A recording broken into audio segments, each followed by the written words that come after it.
On behalf of the Salga, commemorating our departed councillors, women councillors, and women officials, of course, my colleague Honorable Zonge will be lighting the candle for all men councillors and men officials that departed. As we light this candle, as Salga, we remember a life of dedication, like the enduring flame. Your life was dedicated to serving others. Their lives was committed to their community will never be forgotten, and your legacy continues to inspire. As a beacon of hope, this candle burns in remembrance of the hope they brought to their communities and to us as Salga. Through their leadership, we are touching their lives, and they have touched countless lives of the people, leaving behind a brighter future. A strength in adversity, in the face of challenges, they stood firm, guiding community with strength and grace. Their resilience is a lesson for all of us to carry forward this movement, this organization. As a legacy of compassion, as this flame flickers, it symbolizes the compassion they shared with us, the lives they touched, and the difference they made to their communities and to us as Salga. Though they are no longer with us, their impact remains with us, a light that will never dim. Though they have departed, their memory lives on in our hearts of those who knew them and us. Their light continues to shine through the work they started and the inspiration they gave to others. Together, united,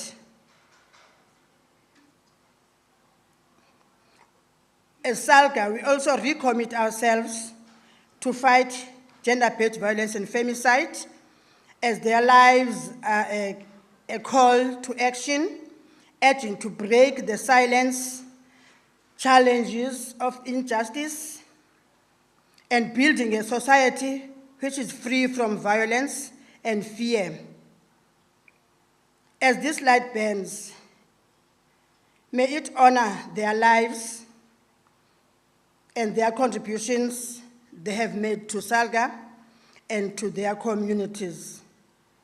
May their souls rest in their eternal life and rise in glory. Amen.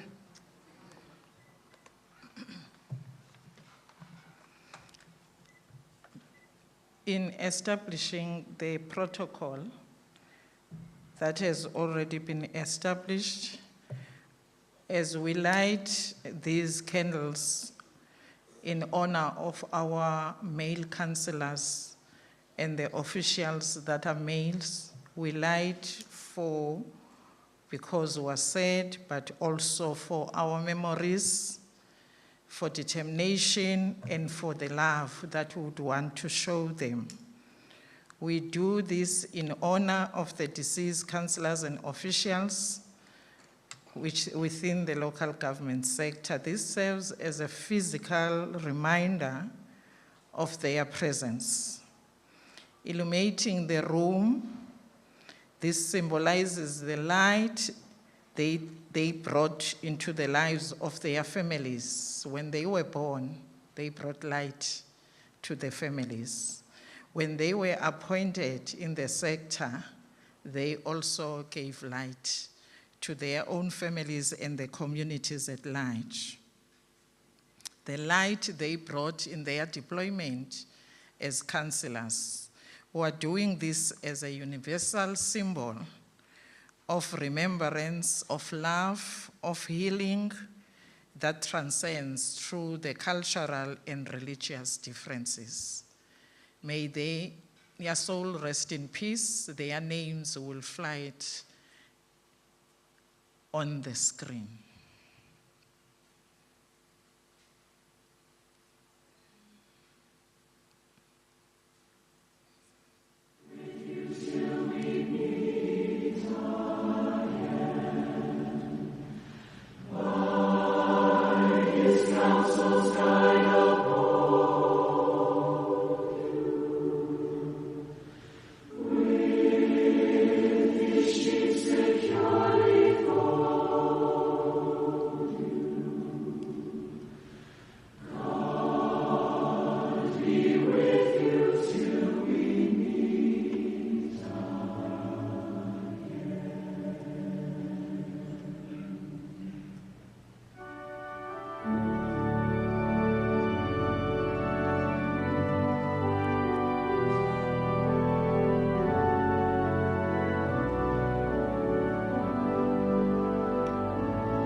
Masigobe inhloko sithandaza. Lord, we commend the souls of our dear brothers and sisters, of our dear fathers and mothers. Lord, we thank you for their lives. Lord, we thank you for the work they did in the sphere of local governance. May their souls continue to rest in eternal peace and rise in glory. Amen. Singahlala phansi.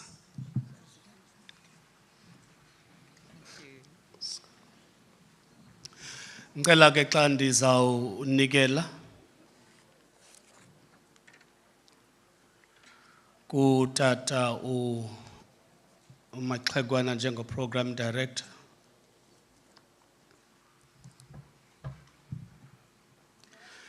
Yesu langa lomphefumulo akumnyama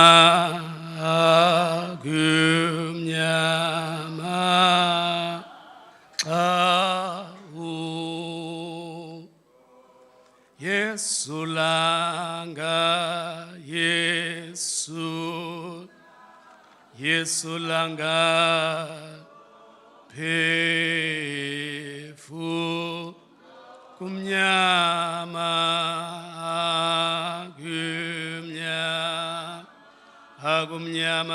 xa hakungabikho kabikhona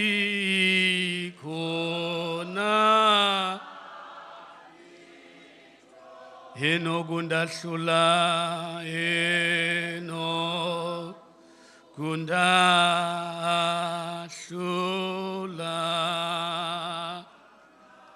zota zigqibeke zota zigqibeke uthi chaba uthi chabala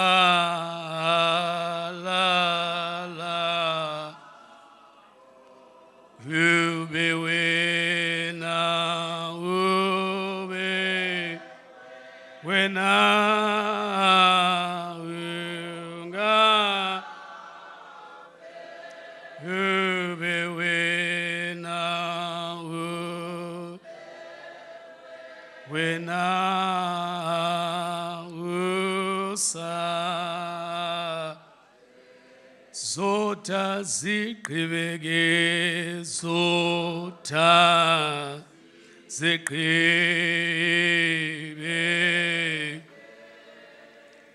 Zonke kuthi chaba, kuthi chaba, la ko kube wena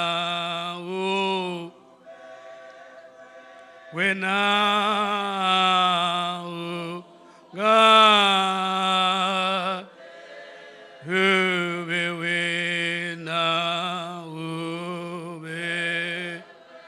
wena usa. Let me just leave these few words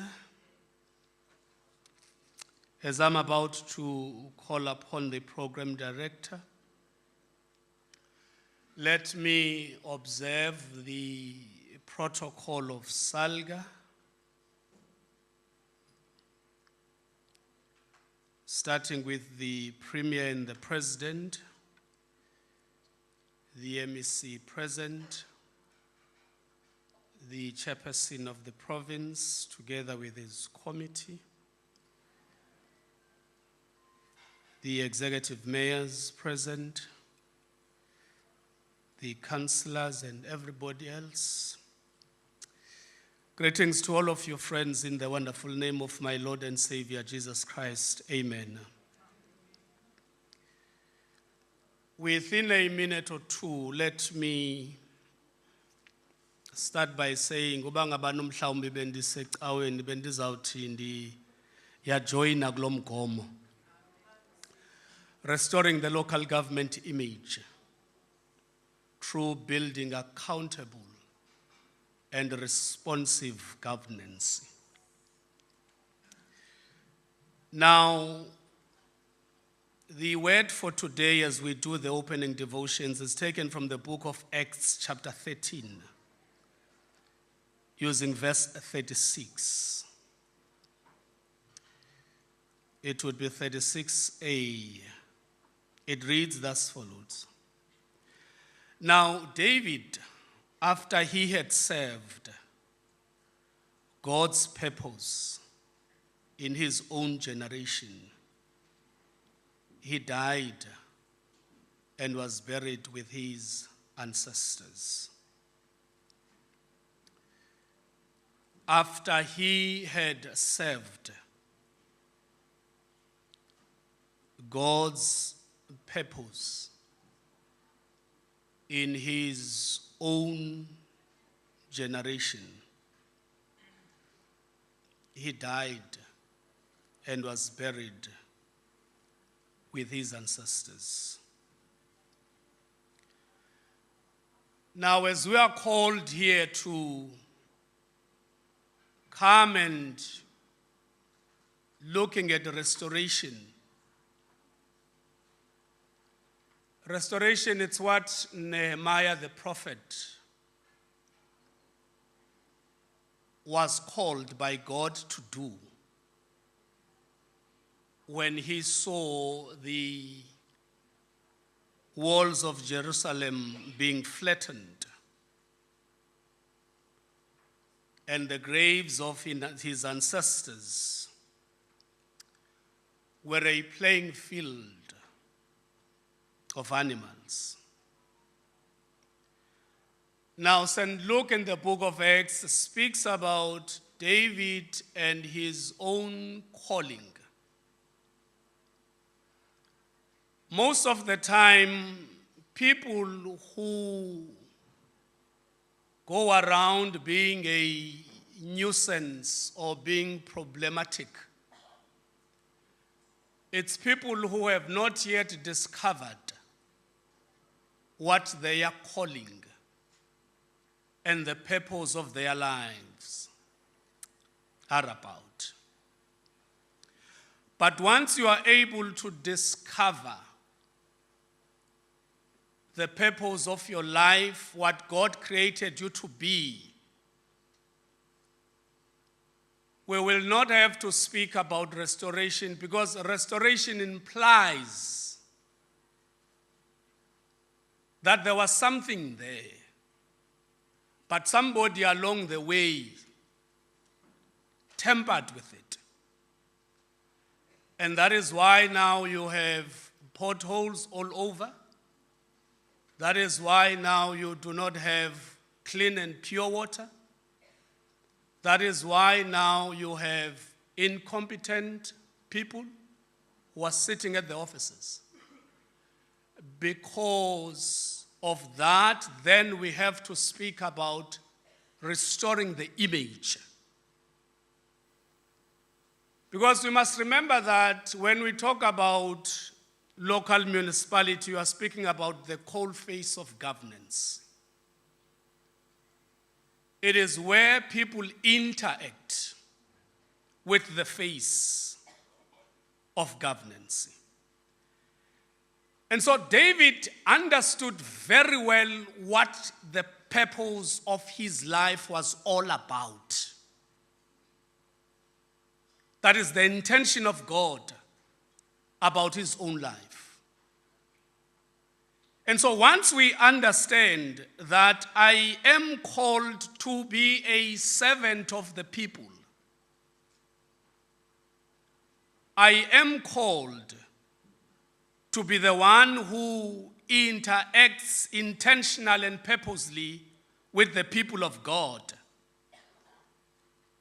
then you will be able to do what is best in terms of the office that you occupy. Without much further ado, when we look at Plato, for instance, when he speaks about, I think it says books on the Republican, on the good society. One of the things that I love about him is that when he talks about the leader, the first thing he refers to, it's what we call a stargazer. Somebody who comes with a particular vision. Now, a vision or a visionary is somebody who is able to see what the ordinary people cannot see. It's somebody who's able to pull us from upsea into a place where we're able to see what best we can be as the society. And so today, my hope and my prayer is that as Salga is meeting, it will not become a talk show. It will not become just a place where we come and spend resources and out of that nothing comes. It will not be just a place where we sit for 2 or 3 days and when you look at it, it's actually an irregular expenditure. A wasteful expenditure. But it must be something where our people will say, we have benefited. Because people who came into that assembly were people who understood their homework, were people who understood the purpose of that gathering, were people who understood a generational mission of their time. And so today, as we are meeting in this assembly, my prayer and my hope is that all the speakers, all the deliberations of today, people will begin to know that wise people speak because they have something to say, but fools speak because they have to say something. That's what Plato says.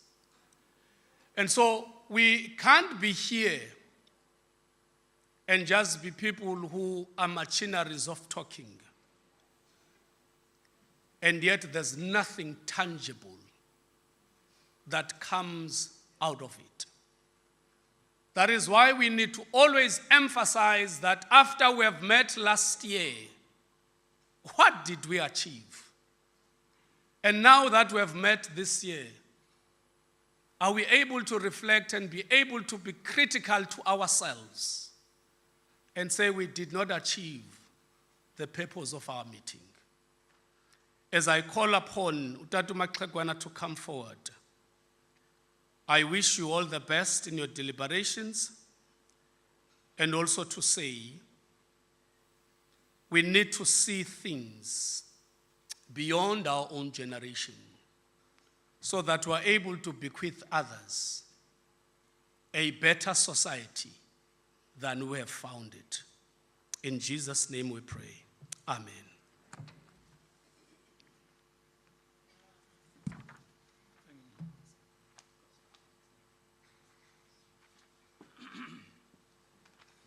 Thank you so much, Fundis Mantini.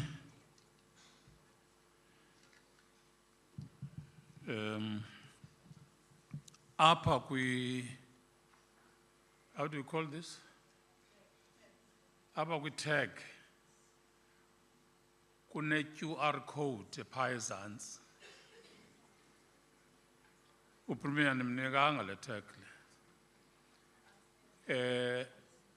Uyawuqaphela uba program is not circulated. The hard copy of the program is not circulated. Then you will use this QR code to access the program. Bendithi mangiqale ngaloo ndawo.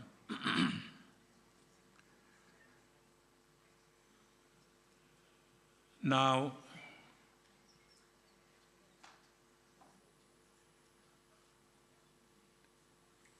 abazikhululeyo ibhatyi mabazinxibe kuba ukatshiya ubakhululana ibhatyi. Now we are going to call upon the executive mayor of Buffalo City Municipality to welcome us. Over to you, Mamcha. Thank you, Program Director. I was telling my NEC member there that she must wear her jacket. Thank you very much, Program Director, the Provincial Deputy Chairperson of Salga in our province, Councillor Humphrey Maxegwana, to our Honorable Premier of the Eastern Cape, Honorable Oscar Mabuyane, our Honorable MEC of Kokta, Jola, our President, President Stofile, welcome to Buffalo City, our beautiful city. Unoba no kisi breeze, writing oko President. To the Provincial Chairperson of Salga, Councillor Mngondwana, to our National Commissioner, Umama Mposelwa. Thank you, Mbogoto, for being here. The Executive Mayors and Mayors present, Council Speaker and Chief Whip, members of the Provincial Legislature, members of the House of Traditional Leaders, not forgetting the PEC members of Salga and NEC members, esteemed guests, members of SAMU and IMATU that are present, Reverend Mantini, thank you for those wonderful words reminding us of the restoration. Ladies and gentlemen, good morning. It is an honor and privilege to stand before you today on behalf of the people of Buffalo City to welcome you to this important gathering, the Provincial Members' Assembly of the South African Local Government Association here in Buffalo City Metropolitan Municipality. Ukhokelwe njimkelo masipala President no Deputy Chair lo ulapha uTata Maxegwana siyanamkela namhlanje. The theme for this year's assembly is restoring local government image through building accountability, responsive governance. Could not be more fitting as we gather to reflect, strategize, and reaffirm our shared commitment to building a responsive, accountable, and a transparent local government for all South Africans. The theme aligns seamlessly with the objective of local government, echoing the founding values of our Constitution and its unwavering focus on people-centered government. We as Buffalo City were truly delighted and honored to host this significant event, which also fulfills our strategic objective of positioning the city as a hub for meetings, incentives, and conferences and events. Honorable President, today Buffalo City at 12 o'clock will be signing an agreement with business leaders in the city who want to help the municipality in bringing economic growth in the city, beautification of the city. If you could see in the settlers' way as you were coming in, beautification has started and business is contributing towards that, and the municipality is not doing anything. Honorable Premier, this agreement that we'll be signing today would also boost economic development in the city. We're indeed grateful for the leadership of the institution and business people of Buffalo City in making sure that as the municipality and business we work together. Honorable Premier, it is not a secret that Salga has played a pivotal role in championing transformation of local government sector, ensuring that municipalities fulfill their mandates and become more responsive to the needs of the people. Ujola ke uyasingxolisa phaa no-Premier to always put good governance first. I must congratulate my colleagues for having received wonderful audit outcomes this year, clean audits, unqualified audits. Malibongo igama lamakhosikazi.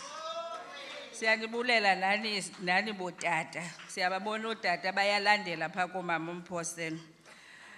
President of Salga, Salga has been instrumental in the turnaround strategies for a municipality, enhancing capacity to deliver basic services. More importantly, Salga has been at the forefront of social development, economic growth, driving integration and coordination while empowering leadership, especially through the upliftment of women. Siyakwazi ngoku thina njengoba sikhokhela abamasipala President. I will tell you about my municipality that I'm leading. As we are busy with the audit outcomes, for the past 10 years or so, we could not account for assets that amounted to about 5 billion. But now through the audit processes that we are doing, we have reduced that to 1.6 million. This is the improvements that we are doing in our municipalities. The Provincial Assembly provides us with an important platform to reflect on challenges facing municipalities, challenges such as low revenue base, disasters. Eastern Cape is prone to disasters, but one thing, we have been responsive as municipalities. Akusafiki kuzu national, ufika national ready because of the support that we receive from Premier and the MEC. Siyabulela kakhulu. We still have a serious challenge with TEF infrastructure, non-payment of municipal services, especially by business and government departments, and broader issues of unemployment and poverty. We must congratulate our provincial government of making sure that at least Eastern Cape for this time around, we're in the good books, we're in the top in terms of creating jobs in our province. The issue is daunting, the issues are daunting, though we are able to deal with these challenges. As local government leaders, we must confront ahead all these challenges. We are here at the cold face of service delivery, as Mfundisi Mantini has said. Despite these obstacles, it is our duty to foster hope and uplift socio-economic conditions of our people. At the local government level, it is our responsibility to create a conducive environment for socio-economic growth and job creation, particularly for unemployment. As we celebrate 30 years of democracy, we take pride in the progress of our municipality. We've made and building local government that is proactive and responsive to the needs of our people. Eyona nto ibalulekileyo kena, noba asinazo ezi zinto mama Mphoselo, ubanika abantu, but we need to be responsive. Must go to our people and tell them what government can do and what government can't do. Inye into abantu abayifunayo bamasibaxelele. I'm reminded of the profound words of Cabral, who wisely taught us, open quote, always bear in mind that people are not fighting for ideas. They are fighting to win material benefits, to live better in peace, to see their life go forward, to guarantee the future of their children. These words should resonate deeply within us as we reflect the role of shaping a better future for our communities. The Provincial Assembly must serve as a space for collaboration, reflection, and action. It is essential that our municipalities work together and partners of areas of common interest, such as port development. There's a lot of money that has been invested in the East London port. Sifuna uba invite ke siyacontestana no EM waseChris Hani kule nto ndithi bonke oomasipala mabaze apha eBuffalo City and use this port in exporting food. We are saying that as Buffalo City, we must promote tourism, agriculture, and attracting investment. For us to succeed in these areas, we need a strong management and leadership, focus on restoring the image of local government and ensuring consequence management is effectively implemented. In conclusion, I extend a warm and heartfelt welcome to each and every one of you. May our discussion here today and in the coming days be fruitful. May they lead to renewed commitment to building accountability, responsive and a progressive local government institution across our province and nation. Malibongwe.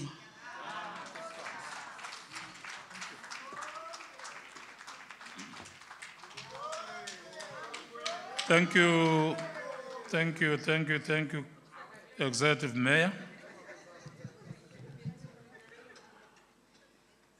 Mamchawe. Kukho abantu xa bezivisa kamandi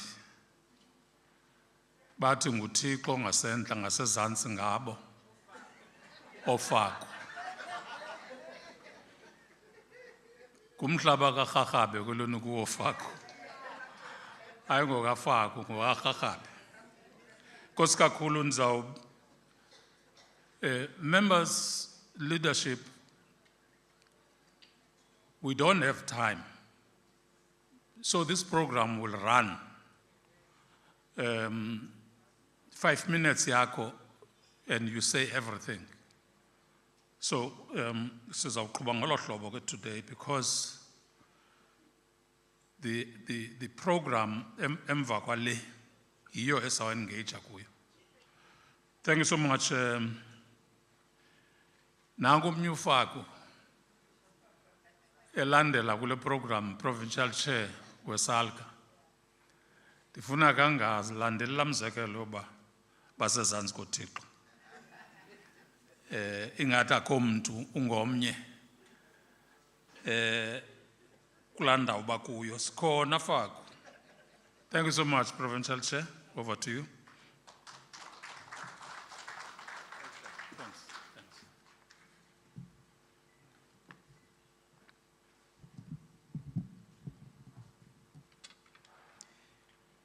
Thank you so much, Deputy Chairperson,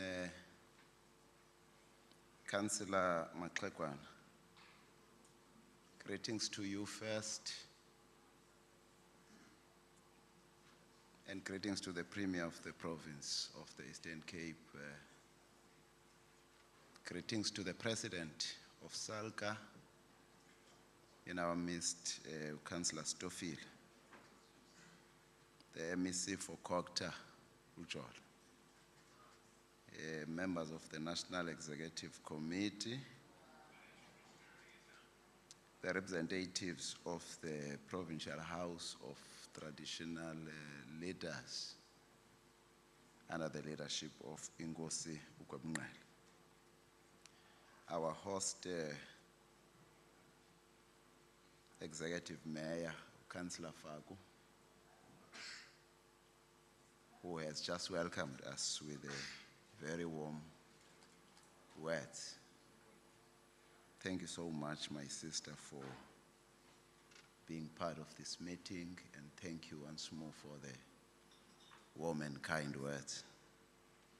Executive mayors and mayors, deputy executive mayors, speakers and chief whips, our reps to the NCOP and the legislature, our esteemed guests, especially from the private and civil society sectors. Special greetings to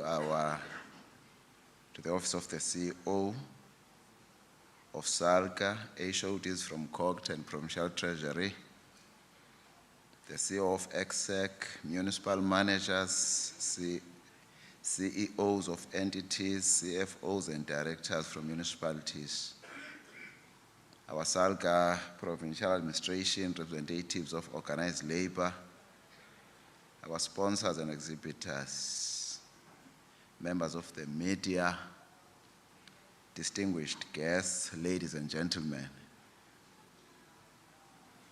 I welcome this opportunity to say a few words as part of opening this session today. Firstly, I must express a word of gratitude and appreciation to the Premier for your presence today. We are aware of the season at the provincial government, which would have dictated that you do not have time to be with us. But thanks so much for prioritizing us and be part of this august occasion. But also thank you for allocating us, Councillor Mr. Williams, MEC, specifically, and I say specifically, Mr. Williams, I'm not saying MEC for COGTA, because there's an extended commitment with which he attends to our business. And to a great extent, we see his footmark in the local government sector. We may maybe naively say because he's a product of the local government space, and it made sense to have him at COGTA.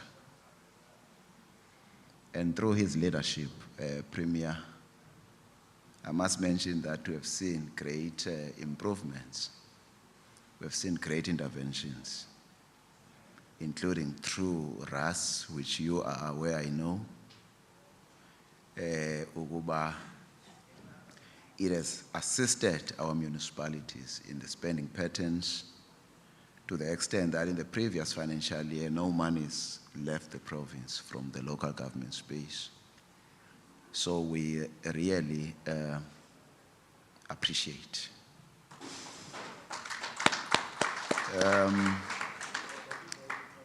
I also take this opportunity to make a special appreciation to Rev Mantini for such a solemn service that you have made to this meeting today.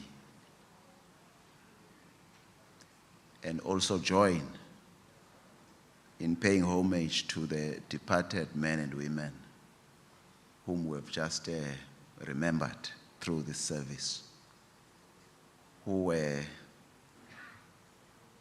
practitioners in the local government space at various levels, and whose mark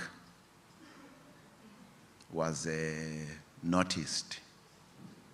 And I join you and the leaders with which you conducted the service in wishing them a rest that is filled with peace.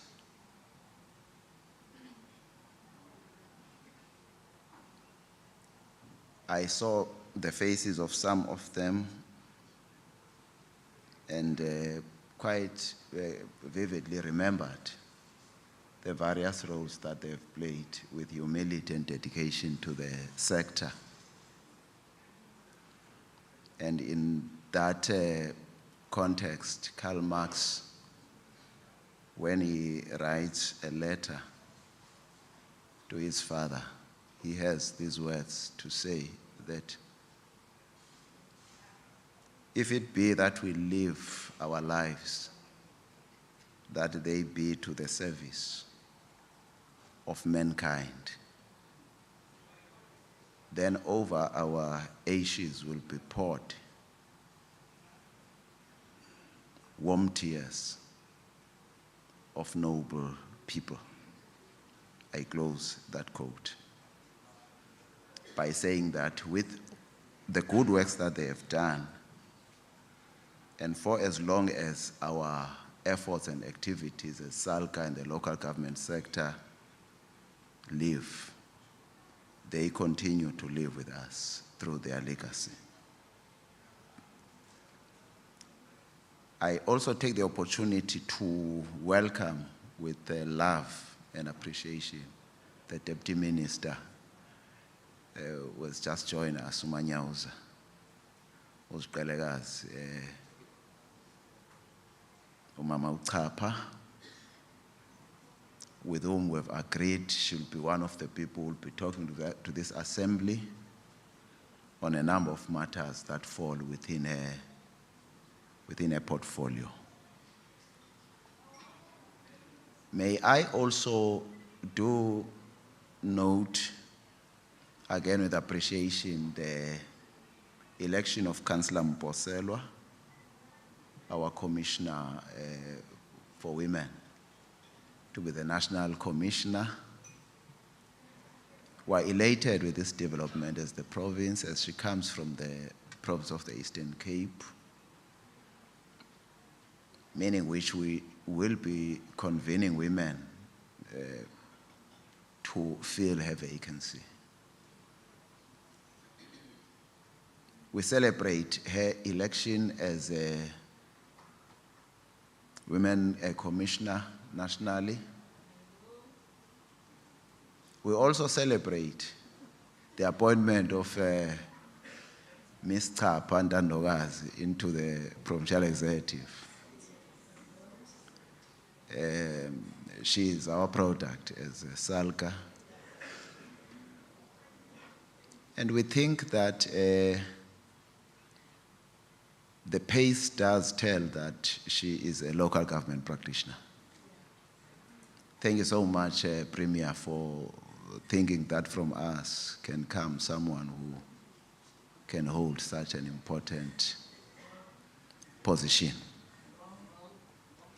We appreciate these appointments and elections and many other achievements, careful of regional chauvinistic undertones. That as Councillor Mposelwa, we celebrate her election as the Women Commissioner, we are very much aware that from other provinces as well could have been women who could have been given that opportunity. And therefore, as we celebrate, we also commit a word of appreciation to the other provinces for seeing potential in her, and do understand quite frankly that Salga, as a national association, will from time to time elect leaders from various geographical positions of the country. We also, in our midst, do have got Councillor Ghana, who has an appointment to lead the task team organizing the Youth Commission in the province of the Eastern Cape. So the team has been introduced to us as the PEC, and they are fully working with us now. He's part of the PEC. He undertakes work just like the rest of us. We siyabulisa Councillor Ghana, and we welcome you and your collective to this work.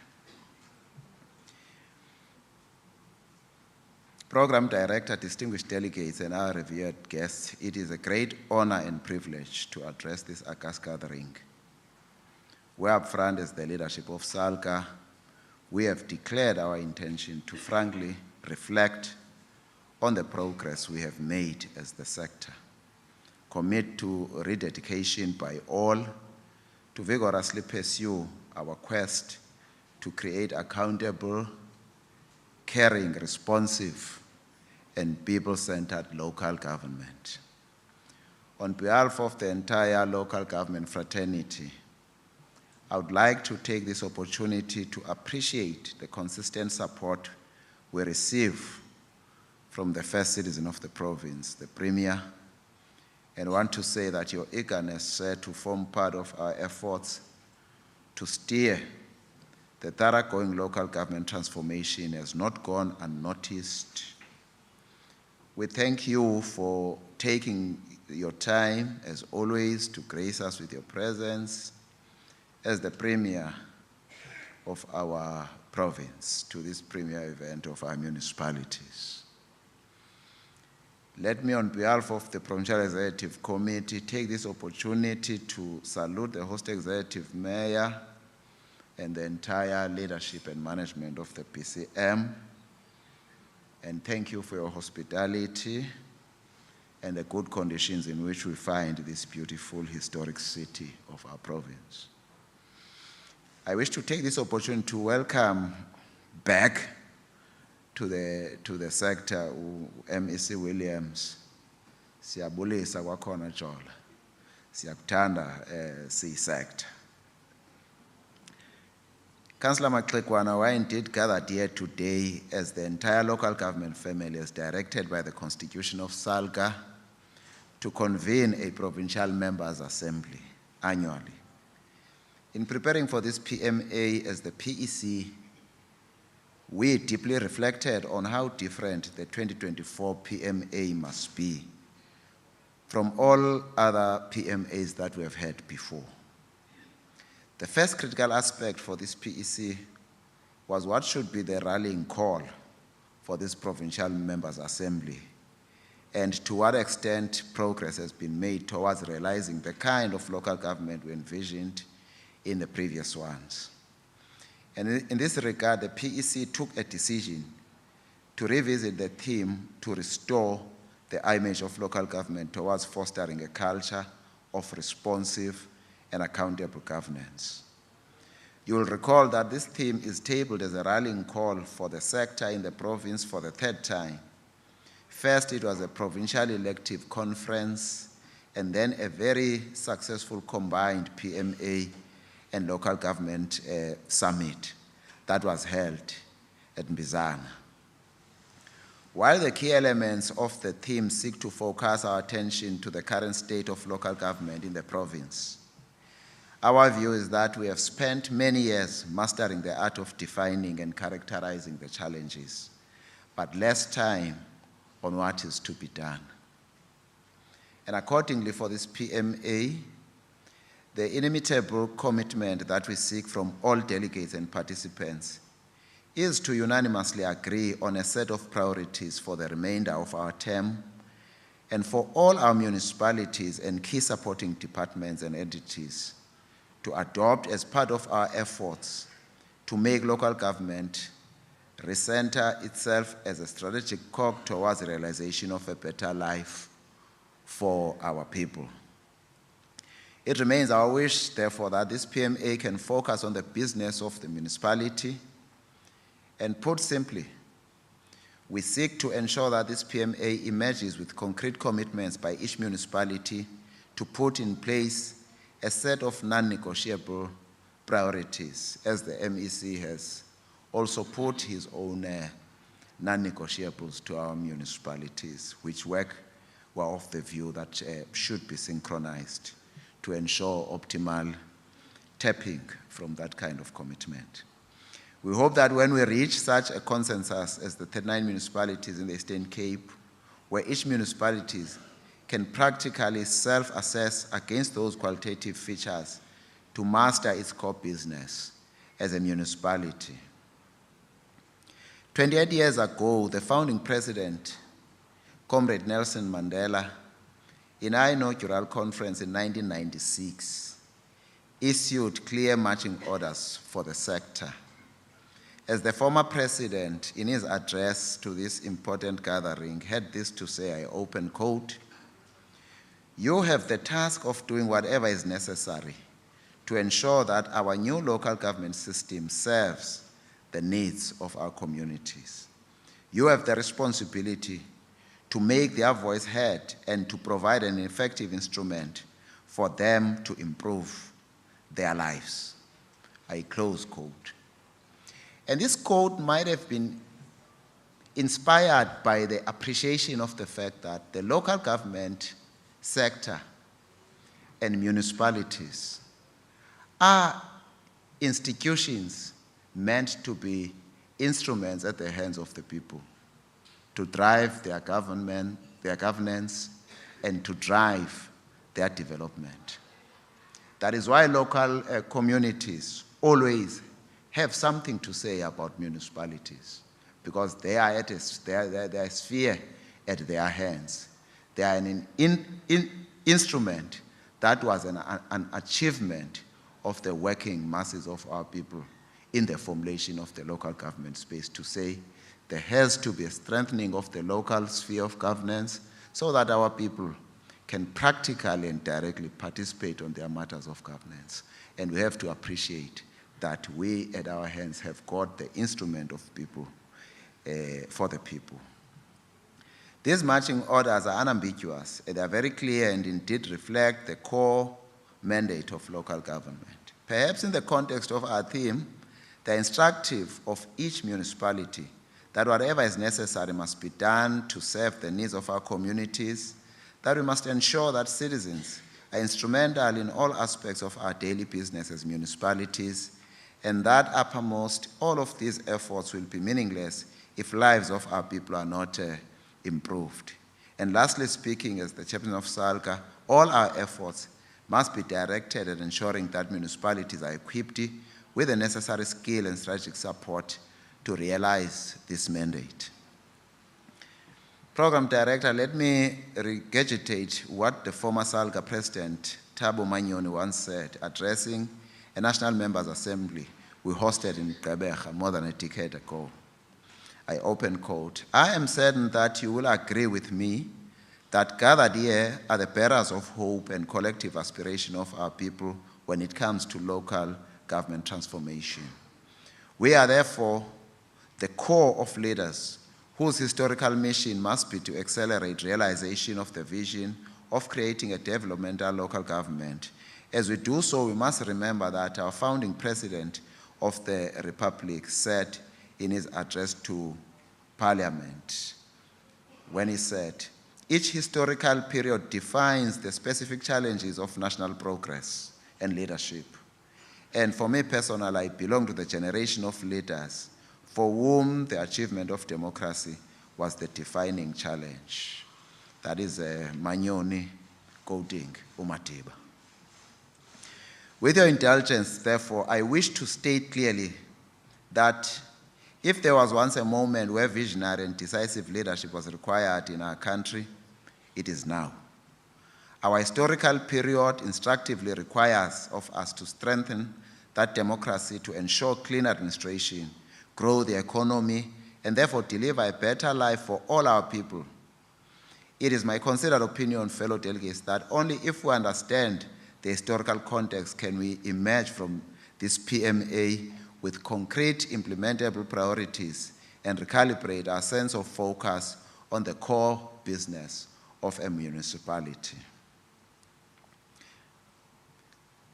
The epochal official promulgation of South Africa Act in 1909 by the British Parliament paved a way for the amalgamation of the Natal and Cape colonies with the Boer republics to form what became the Union of South Africa in 1910. This historical event ushered into our political system institutionalized racism, thereby entrenching divisions along the contours of race and the use of geography to predetermine the plight of indigenous peoples of our country. The introduction of apartheid as official government policy in 1948 represented perhaps one of the darkest and most reprehensible hallmarks in South Africa's historical lexicon. At the core of apartheid was a particular orientation that there is an inherent hierarchy of races, some superior and some inferior. As a result, in general, white South Africans internalized a sense of superiority buttressed by centuries of colonial brutality, apartheid repressive policy state, and belatedly by deepening of social divisions through the Bantustan system. In promulgating a series of discriminatory legislation, apartheid government sought to institutionalize what it saw as ethnic and racial differences among South Africans. This was done by imposing ethnic and racial discrimination in hierarchical social dispensation, which in some parts of South Africa implanted a false sense of bravery linked to attaching less value for human life. The apartheid system used partial divisions as a mechanism for advancing its agenda of racial segregation. Apartheid spatial planning uprooted and disintegrated many communities which hitherto were racially diverse into racial and ethnic enclaves. This historical context nowadays, South Africa in particular, with the local government transformation discourse, is manifested through the type of spaces that are demarcated into municipalities. These municipalities are fundamentally different in terms of level of development, economic activities, levels of poverty, and the number of households with sufficient income to pay for rates and services. All of these combined in turn significantly contribute towards the state of development and therefore levels of poverty, unemployment, and related social ills. The current mismatch between the vision to move towards a developmental local government system and the inherently contradictory manner in which local government has been prioritized in South Africa is beginning to show its ugly signs, with the people becoming extremely impatient with municipalities in terms of progress to better the lives of the people. Without shifting the blame in terms of effectively doing the little that municipalities can do, Amahlati is a typical illustration of this mismatch.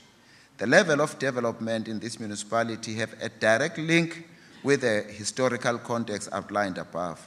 Yet the current disaggregation of the national and provincial fiscus points to a municipal area that has not been a priority, leading to deepening levels of poverty and unemployment in that geographical space.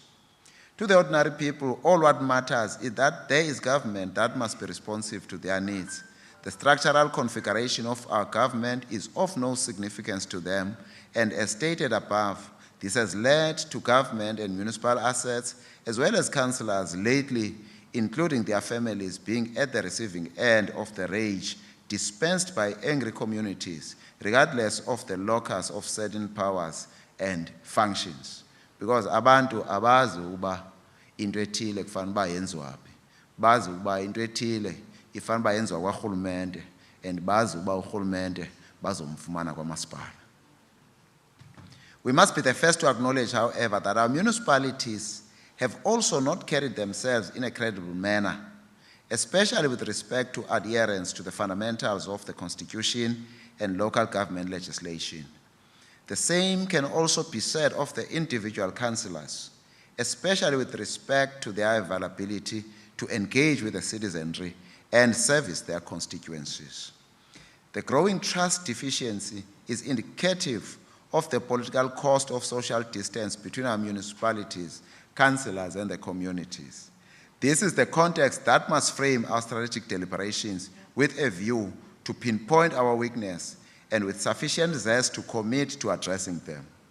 In doing so, we must be realistic given the declining levels of prudent resources management and financial viability. Ladies and gentlemen, it is essential for all of us to acknowledge that public confidence is important to the smooth functioning of a government, and more so with respect to the urgently required clean administration, bridging the trust deficit and investor confidence. A government, including municipalities, cannot function effectively if the public believes that its officials are corrupt, even if they may not be. There are increasing expectations from the public that government should adhere to the fundamental principle of good governance, promotion of high standards, and integrity of ethical leadership. Justice Lahoti of the Supreme Court of India has this to say, I open quote, "A judge who dispenses justice whilst not appearing to be doing so will be thrice rewarded in heaven. But unfortunately, for the purposes of this world,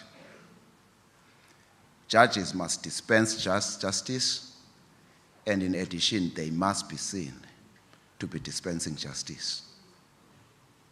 So as we deliver services, it is not enough of us to know that we are spending optimally. We are coming up with good audit opinions. We're doing everything we are doing in this house.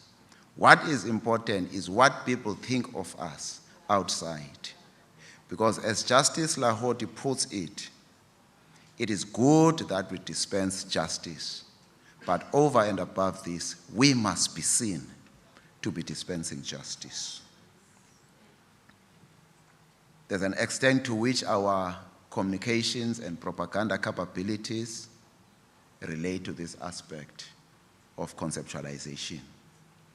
Municipalities are therefore obliged to put mechanisms in place that would promote an understanding that it is functioning with integrity. We also have an obligation to ensure that the public is at all material times brought on board in planning, governance, and implementation of plans. As institutions in the cutting edge of service delivery and the closest to the people, municipalities at times have to be model ambassadors of inclusive democracy, good governance, and ethical leadership. This inherent obligation imposes on municipalities an unenviable level of risk exposure, where if any of the other two spheres of government fails, municipalities bear the brunt of generally brutal and often violent public display of displeasure. But again, as a point here, we do encourage municipalities to improvise and not do public engagement solely for compliance purposes. Municipalities must exploit the applicable legislative framework and design mechanisms to engage with communities beyond those prescribed in the legislation. The most recent municipal cases at the receiving end of this brutality and violence are those that are situated in our major national roads, and at times those whose challenges are historical in nature. Ingqina lami eliyinhloko ke isenoba nguKhansela Janda kalamasipala wakhe. Honorable MEC, the evil genius of apartheid spatial segregation, while it may sound historical, continues to characterize nowadays socio-economic and unjust spatial reality. Thus create material differences between the communities to reinforce the idea of actual racial differences. An evil system which we cannot afford to allow populist politics to create an impression that it can be addressed merely by reference to 30 years of democratic government. While these may come across as national in nature, they are materially local and therefore characterize our social economic realities in South Africa. One is skewed income inequalities and worrying Gini coefficients, where income growth has been uneven.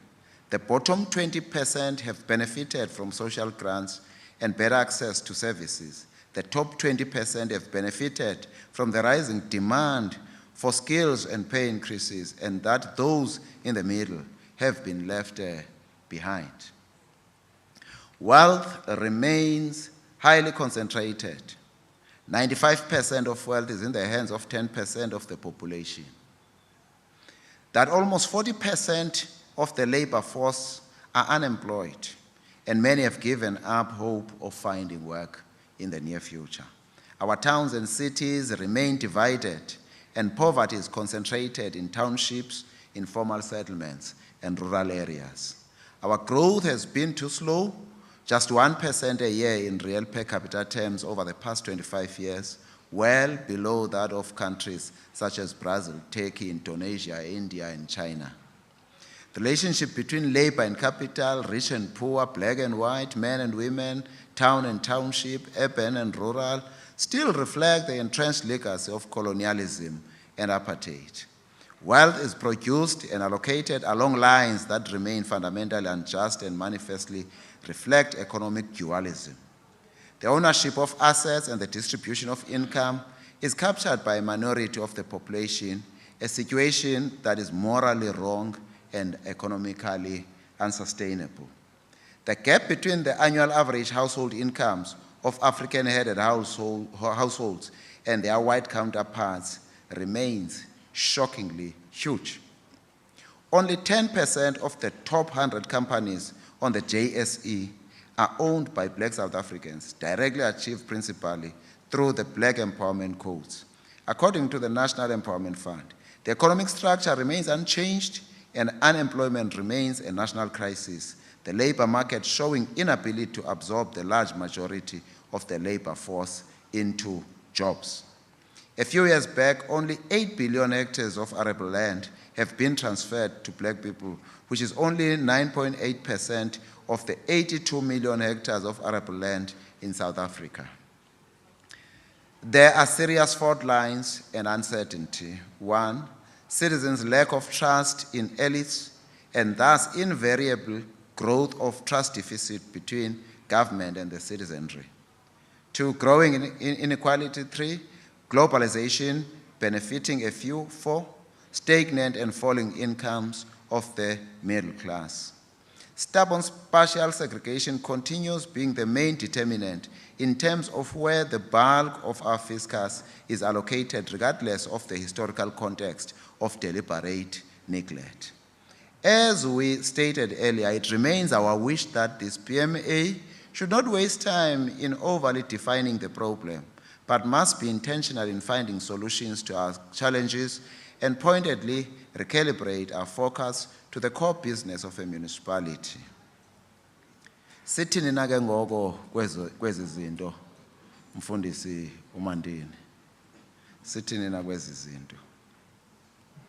Orbe Premier, let me make a very dangerous assumption that everyone in this PMA agrees with our view that if there was once a moment where visionary and decisive leadership was required for our country, that moment is now. That gathered here are women and men who accept to be bearers of hope and collective aspiration of our people when it comes to local government transformation, that all of us appreciate the historical context, but choose to be strategic in agreeing on a set of catalytic interventions to turn around local government in the Eastern Cape and nationally, as such, agree on the following urgent priorities, John Ngom. A, guided by the National Development Plan, our mission remains the quest for a united, democratic, non-sexist, non-racial, and prosperous South Africa that is free from poverty, inequality, and unemployment. B, continuing our independent power producer program and be intentional in pushing efforts towards renewables and to take advantage of gas investment opportunities. C, create an enabling environment for small enterprises and support through leveraging both public and private sector procurement budgets. Sakudinga agenda zikahulumende zisebenzisane nathi singomasipala kulomba ingakumbi in building the capacity of the local government sector and strengthening local business chambers in order to foster a structured interface between municipalities and the business fraternity. D, focused on support on labor-intensive sectors, including agriculture, agro-processing, and tourism-related services. We may need to increase our efforts in this regard to invest resources and deploy highly skilled people to all our irrigated land parcels for social facilitation in order to co-create the kind of Eastern Cape we need with those municipalities, and this includes to areas of massive potential in various parts of our province. E, implementing the 9-point plan to reignite growth so that the economy can create the much needed jobs, specifically prioritizing the following sectors. It is industrialization, agriculture and agro-processing, mining and beneficiation, energy inclusive of a more robust investment in renewable energy. In this regard, we must welcome the announcement by the Minister of Finance, Honorable Kotongwana, to promote further investment in renewable energy thus making an upward adjustment to increase the limit for renewable energy projects that can qualify for the carbon offset regime from 13 megawatts to 30 megawatts. Small, medium, and micro enterprises, managing workplace conflict, attracting investment, growing the ocean's economy, and lastly, tourism. Must continue to invest in catalytic infrastructure and cross-cutting areas such as science and technology, water and sanitation infrastructure, transport infrastructure, and broadband rollout. Once again, we must welcome the announcement by the Minister that a new funding window for proposals under the new dispensation of financing instruments will be open to public institutions. In our view, there is nothing stopping our municipalities from preparing preliminary funding proposals even before this announcement so that our province will not be left behind. Perhaps we should consider enlisting the support of the provincial government in this regard. The pronouncement by the Finance Minister that they've gazetted the amendments to the PPP regulatory framework for public comments must be welcomed.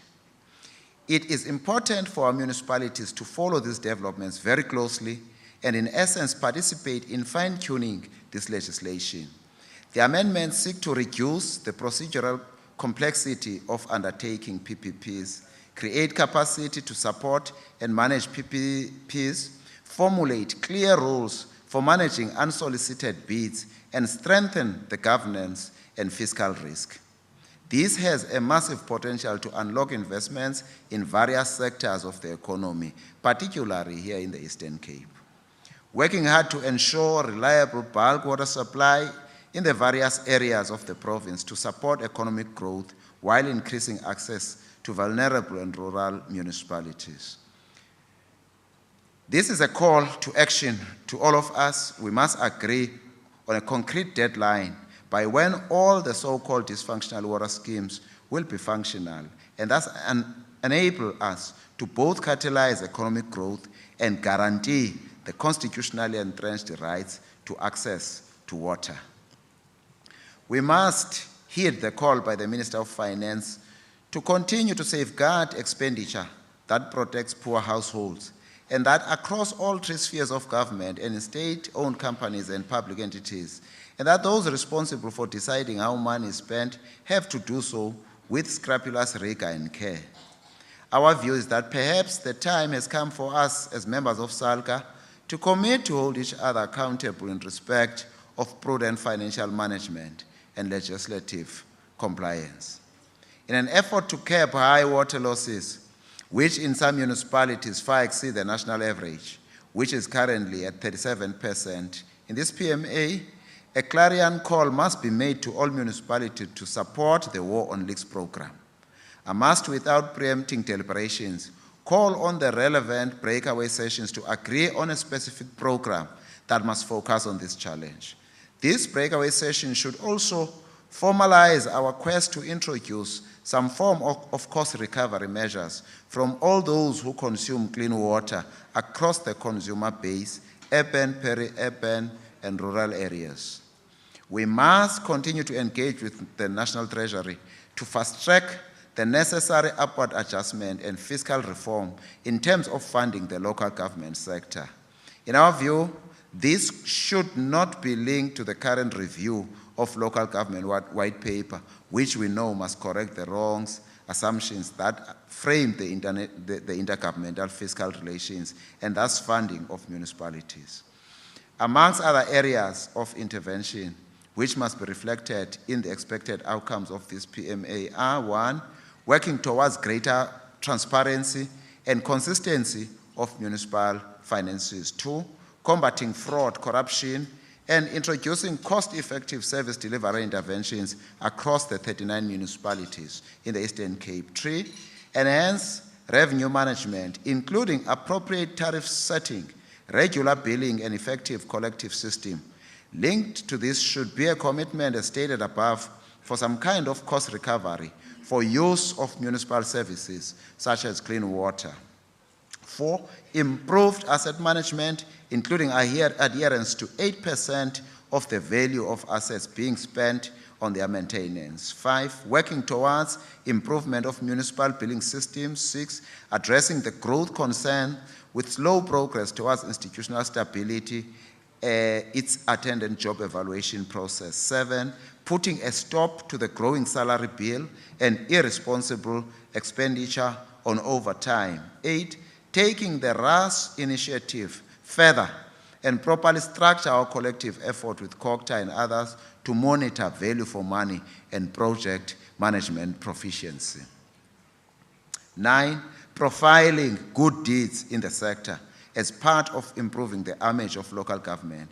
And in this regard, I must share that we will convene our inaugural Municipal Service Excellence Awards and shall invite COGTA, Premier and OTP, Treasury and other partners to join us in both fostering and recognizing service excellency in the province of the Eastern Cape.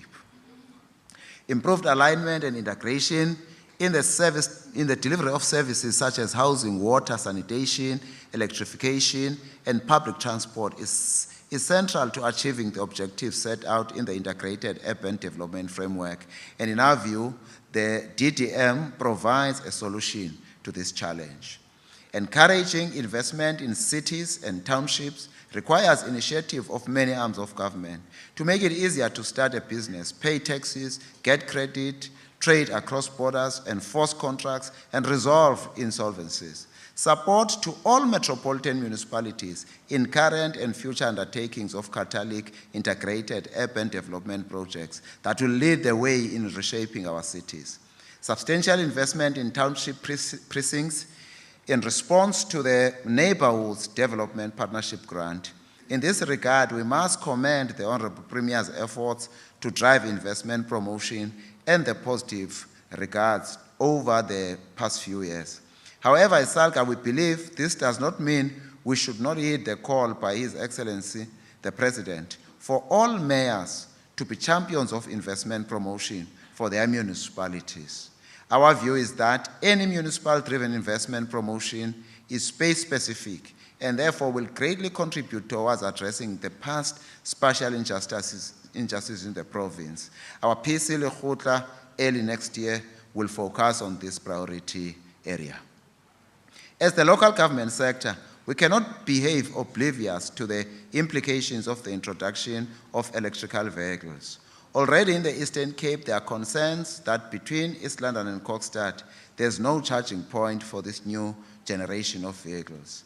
Critical for the sector must be ensuring across municipalities and everyone is sufficiently knowledgeable of the electric vehicles white paper, which outlines the national strategy to transition towards a new energy vehicle production and consumption in South Africa, starting with electric vehicles. Whilst we must welcome the announcement by the Minister of Finance, the introduction of an investment allowance for new investments beginning March 1, 2026, such should be framed with in mind the spatial implications for our towns and indeed the implications in terms of requirements for approval of new business developments and certain categories of residential outlets in order to ensure perfect functionality of our cities. The past decade has been crucial in framing the future of our planet as the United Nations and the broader global development community have reached consensus on a number of international accords that shape what governments, multilateral agencies, businesses, NGOs, civil society, and other stakeholders should and could do in shaping the future of our Earth and indeed humanity. What remains now is more concerted effort to localize these agreements and be more concrete in driving a more developmental and community empowering program in the Eastern Cape. We hope that the relevant breakaway sessions will identify more concrete areas of focus for commitment by municipalities to implement in the ensuing financial year and yonder.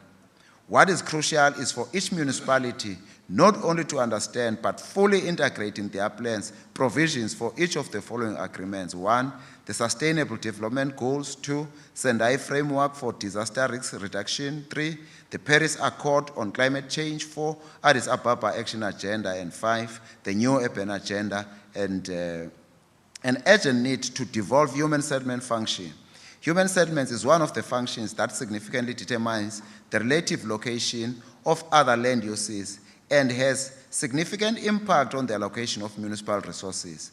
There is therefore a compelling argument for this function to be devolved to local government in terms of the constitutional principle of subsidiarity.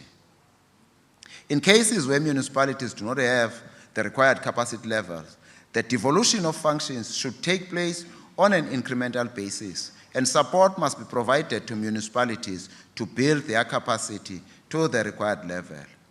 On localization of SDGs, it's important to realize the Sustainable Development Goals. We must recognize that successful cities are vital cogs for accelerating economic growth and reversing apartheid spatial patterns. We hope that municipalities that form part of a cohort of those being supported by Salga shall commit to share their experience and knowledge. Ladies and gentlemen, we dare not give in an effort of those who seek to undermine our democratic state and reduce the struggle for freedom to a meaningless effort. Accordingly, as we identify actionable priorities, we must not omit the following. 1, the continuing fatal attacks and threats to kill councillors and municipal officials. 2, continuing sabotage, theft and vandalism targeted at our infrastructure. 3, the emerging petty and sophisticated kidnappings of our people, particularly the girls. 4, the exposure of our children to poisonous, expired, illicit goods. 5, growing trends and entrenchment of extortions in the province in both urban and rural areas. 6, increasing levels of lawlessness in our towns and decaying of our towns and mismanagement or lack of compliance with municipal zoning schemes. The problem that we have as a country is our people being sold expired products at the spaza shops. And as we seek to address this and appreciating the directives and leadership from the President and the leadership entirely, we must not lose focus of what our problem is. And coupled with this program is the fact that this is an industry that is predominated by non-South Africans. And the legislation is very clear, the Immigration Act, on the requirements that we as municipalities must seek from people as they purportedly come to invest in these particular spaces. So as we heed the call, the 21-day action by the President, we must be mindful of these factors.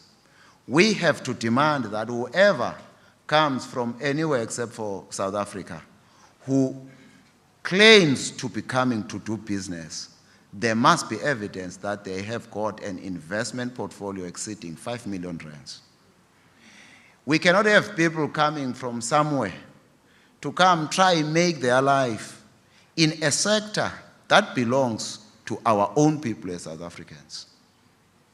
So whilst we must not be xenophobic, we must implement the Immigration Act and its spirit just as it is. Introduce nothing new.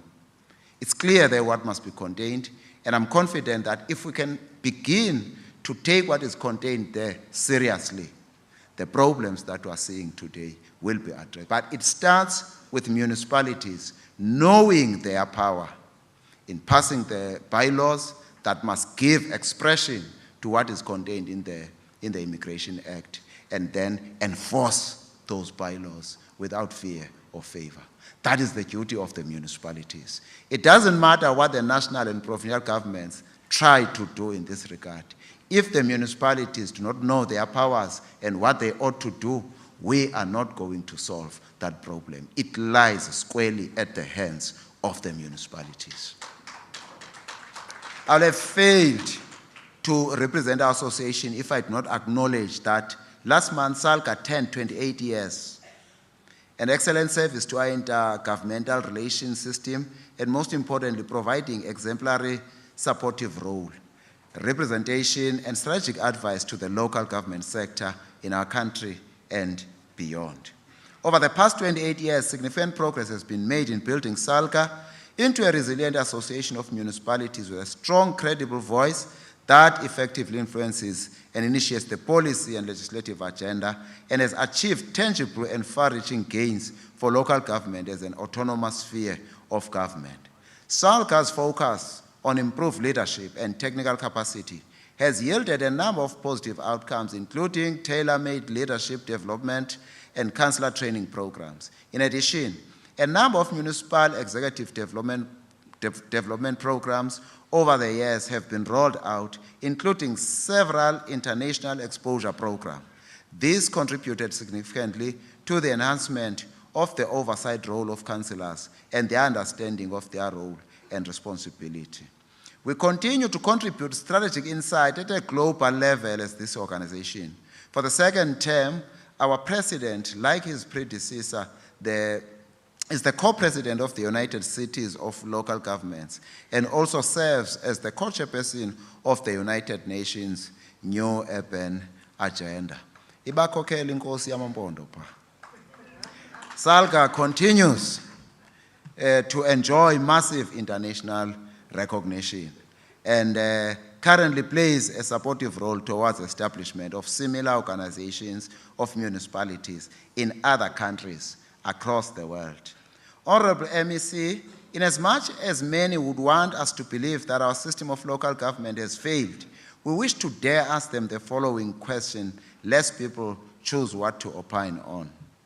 A, if in 2023 the percentage of households with access to an improved source of water was 89%, what was the proportion of people who had access to clean water in 1994?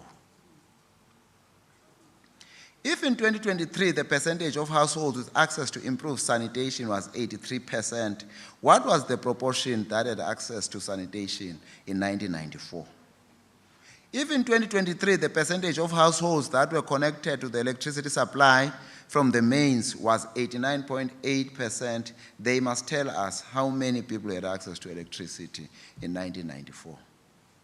If over 5 million RDP houses have so far been built, they must tell where in the world to get such a caring government for its people.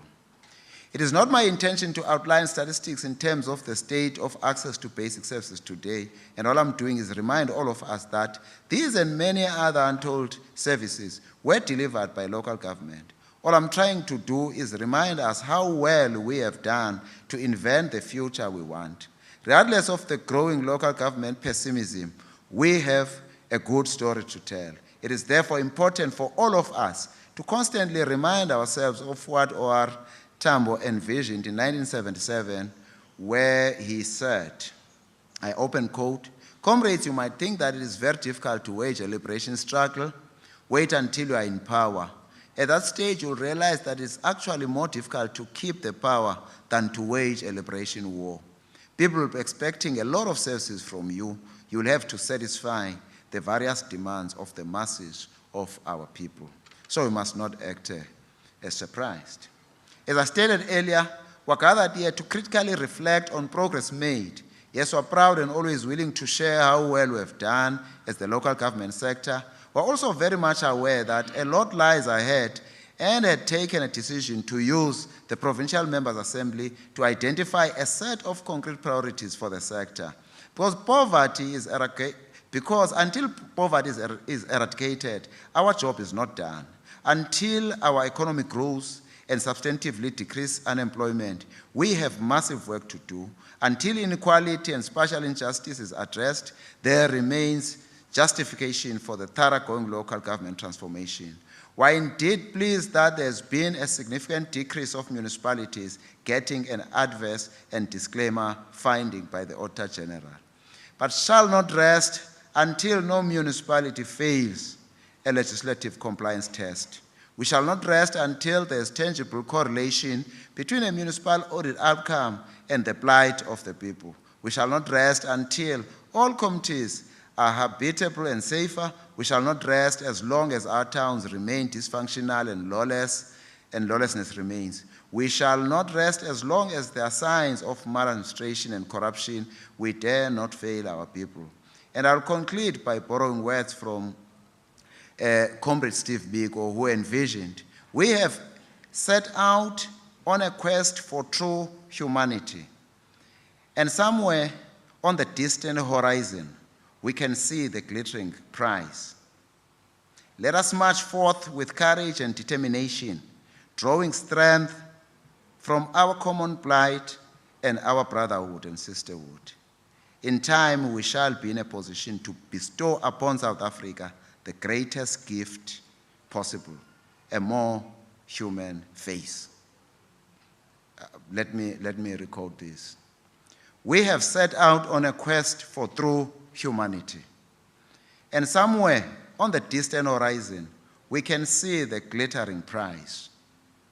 Let us march forth with courage and determination, drawing strength from our common plight and our brotherhood.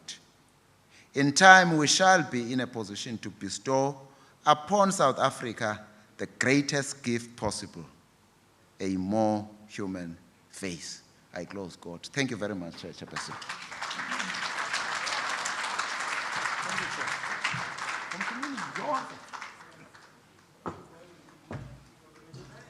Uthi singesi siphelile.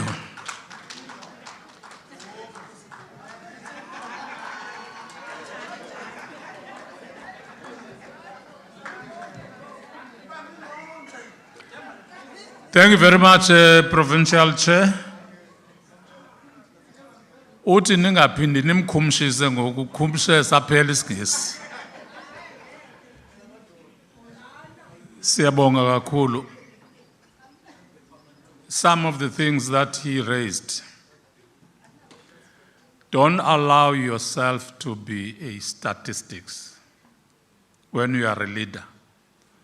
That once upon a time you led a particular municipality, but nothing that tells what you have done good for the people of your municipality. Some of the things that he was saying, that as a leader, you must leave a mark. Thank you so much, Chair. That was the provincial address of the chairperson.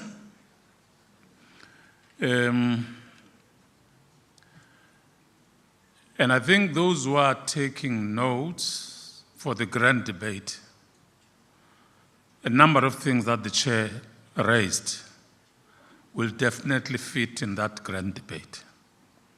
So thank you so much, Chair.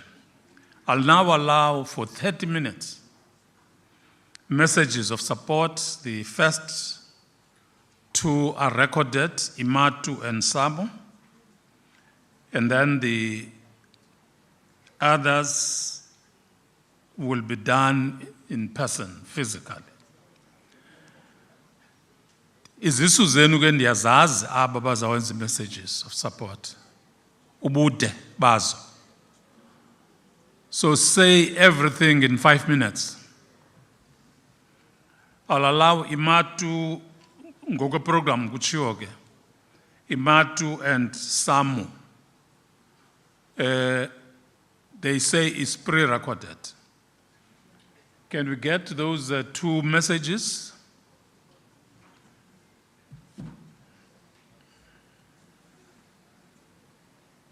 Ukuba nikho ready ke nitsho singene kwezinye kwabakhoya.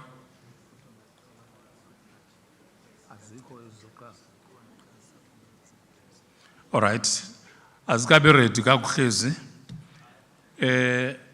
The pre-recorded. And I pre-recorded. Okay, that is Samu. Where is Imatu? Imatu ayikho. Emva kweSamu siyaqhuba. Thank you, Samu.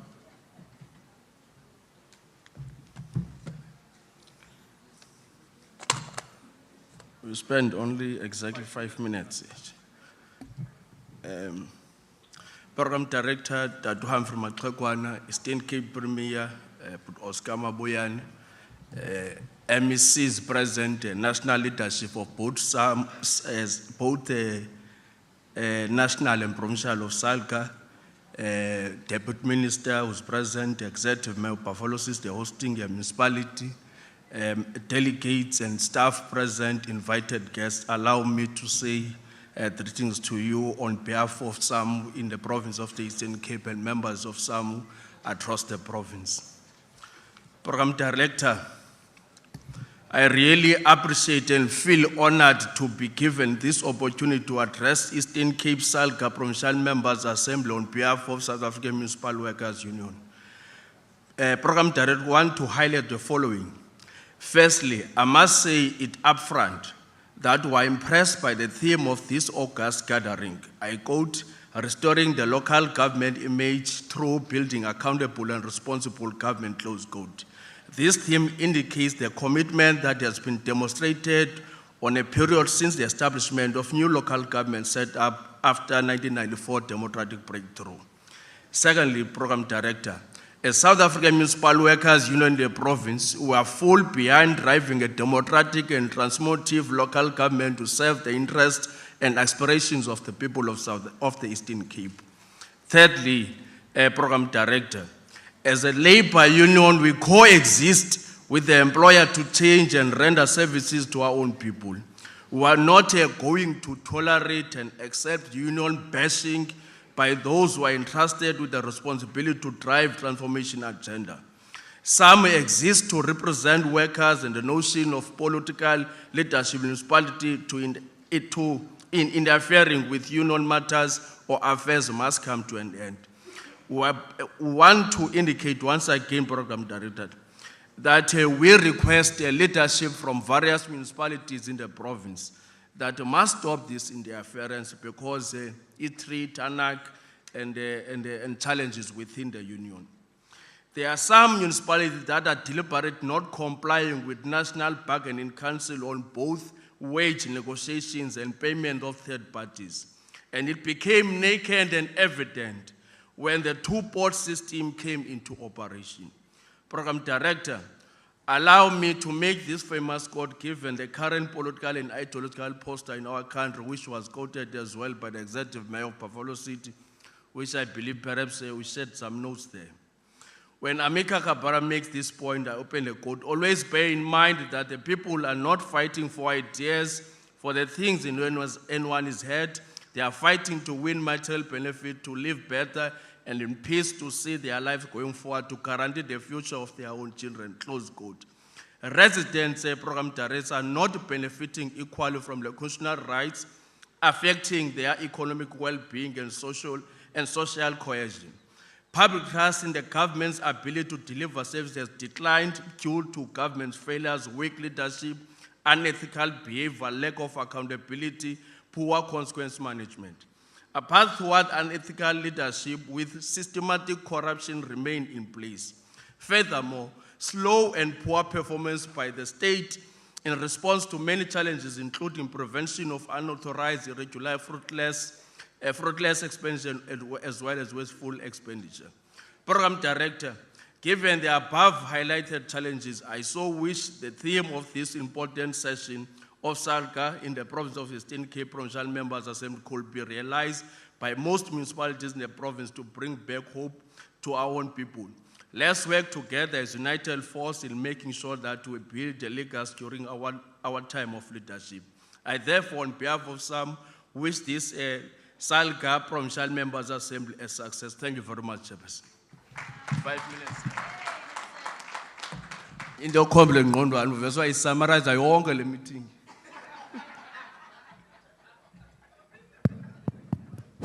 Thank you very much, Samu. Upi uimatu. Akeko, we go to EXEC. After EXEC, is EXEC here? Kaleza Tebo. After EXEC, we'll allow the provincial legislature. Is provincial legislature here? No. And then House of Traditional Leaders.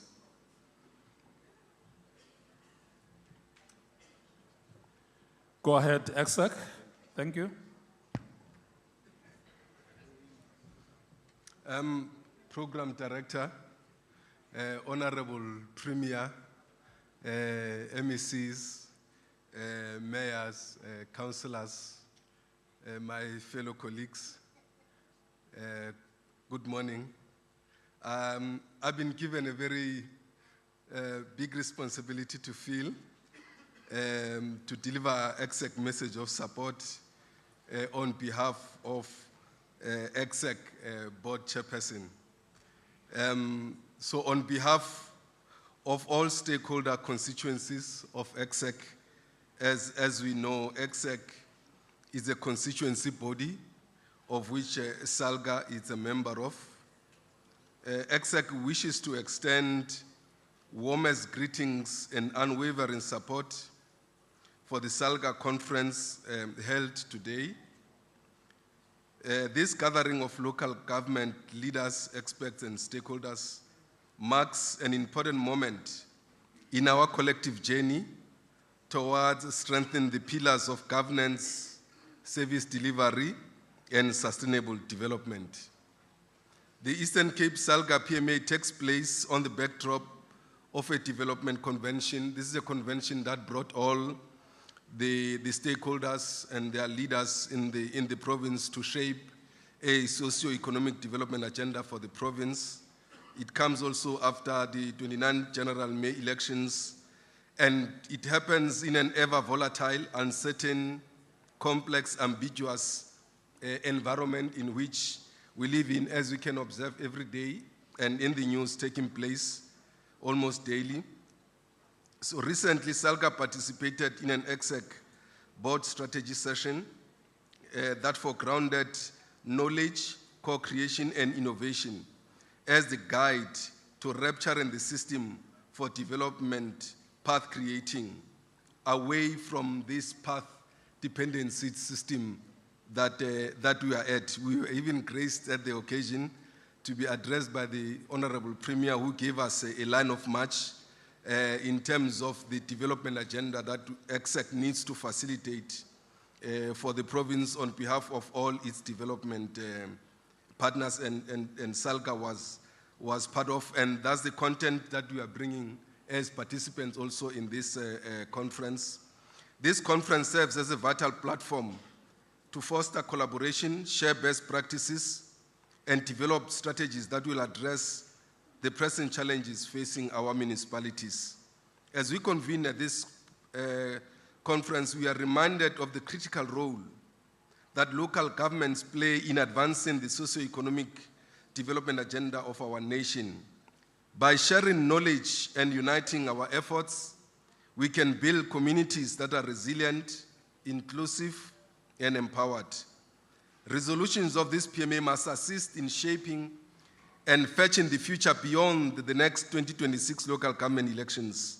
But most importantly, the resolutions must show cause for change in the way the sector does things, in reinvigorating the connect with the people, from design of programs to their execution. May the outcomes of this conference inspire meaningful progress and innovation for the betterment of our communities and the country as a whole. Let us continue working together to build a brighter, more sustainable future for all in the Eastern Cape. I thank you. Delivered on behalf of Ms. Tobile Butelezi, EXEC Board Chairperson. Thank you very much. Thank you so much, EXEC. Yes, Imatu is coming as a video. Umama Butelezi akafunanga uzango kwakhe. Akafunanga address uPremier. There is a deputy in that board. Tibuza lo mama le CFM by lo CFM wapi kuthiwa ingcobo FM. Thank you so much. Thank you so much.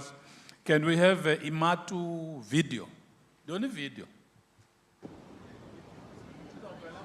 Program Director, the national and the provincial leadership of Upside down.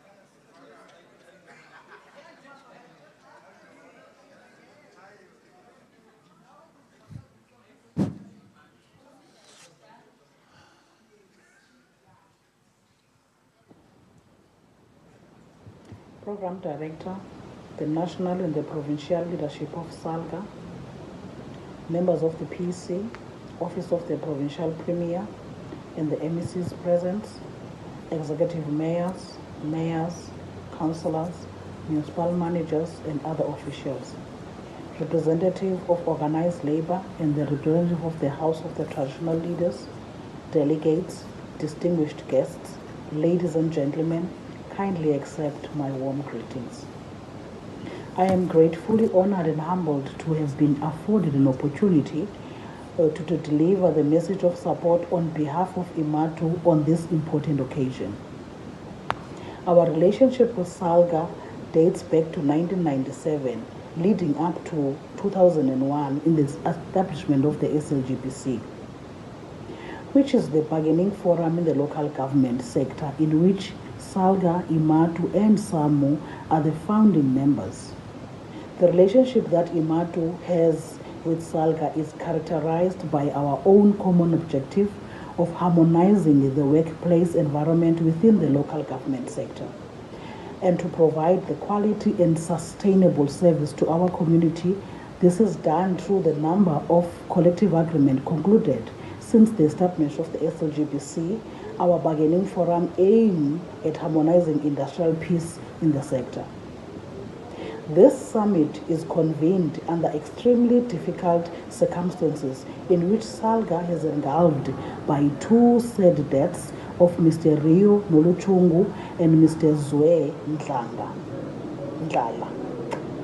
And this has left us as the stakeholders in a sad state. May their souls rest in eternal peace.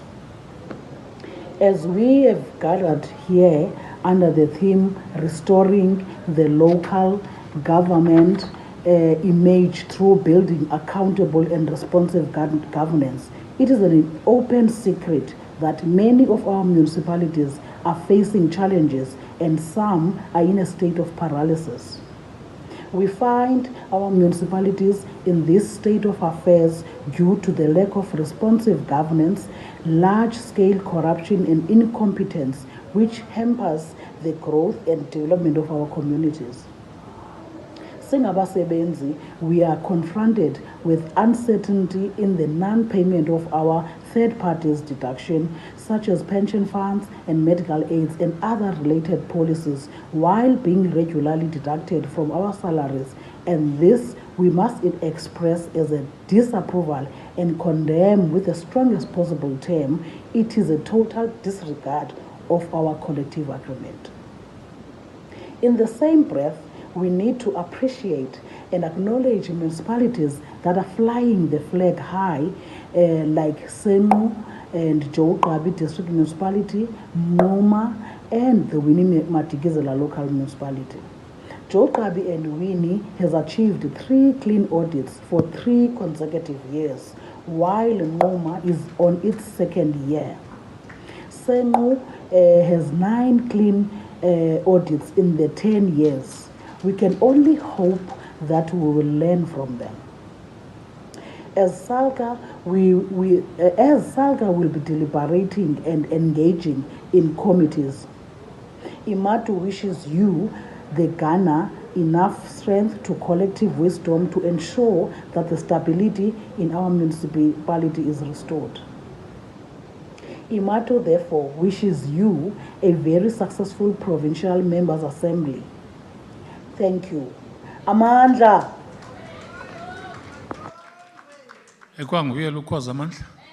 Oh, okay. Thank you so much, Imatu.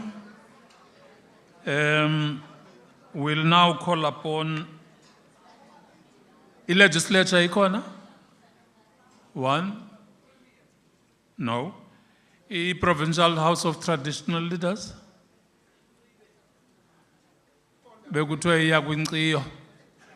Okay, siyazidlula ke ezo. We'll now allow Deputy Minister Kapa to come forward for her message of support.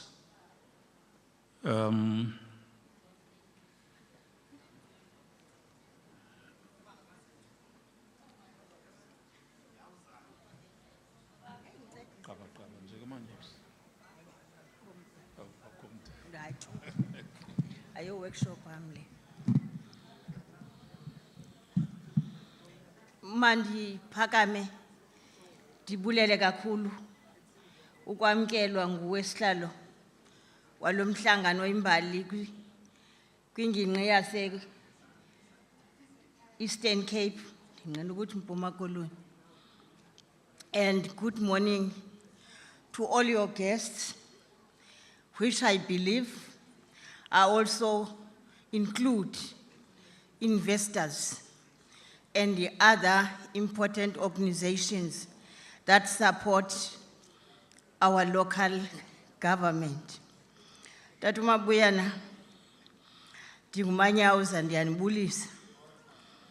Ndiyenze into yoba ningaxokozeli zenu ndisame eqongeni. Umntwana omhle apha. Ndiyababulisa abantwana begazi abangaba bakhona bexhasa le ndlu ibaluleke kangaka ebomini besizwe.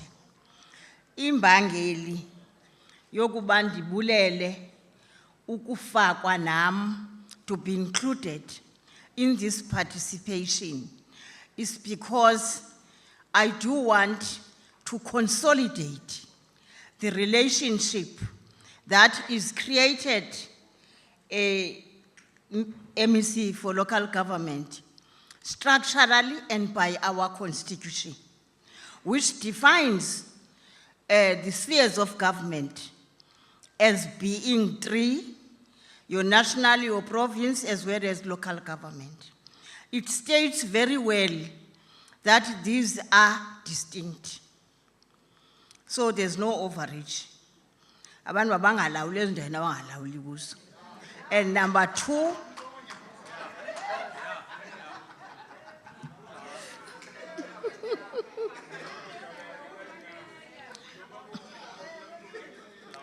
but number two is that they are interdependent. Wherever we are, we must never attempt to work separately because we are interdependent. And the last character is that we actually have our own mandates. So that in our jurisdiction, we're given an opportunity to govern. And then we must not work alone, but it was consolidated by the president of this country, Chair, that there will be, and to date there is, district development program which re-emphasizes the importance of the node of district municipalities in our system, because it is where we are coordinated.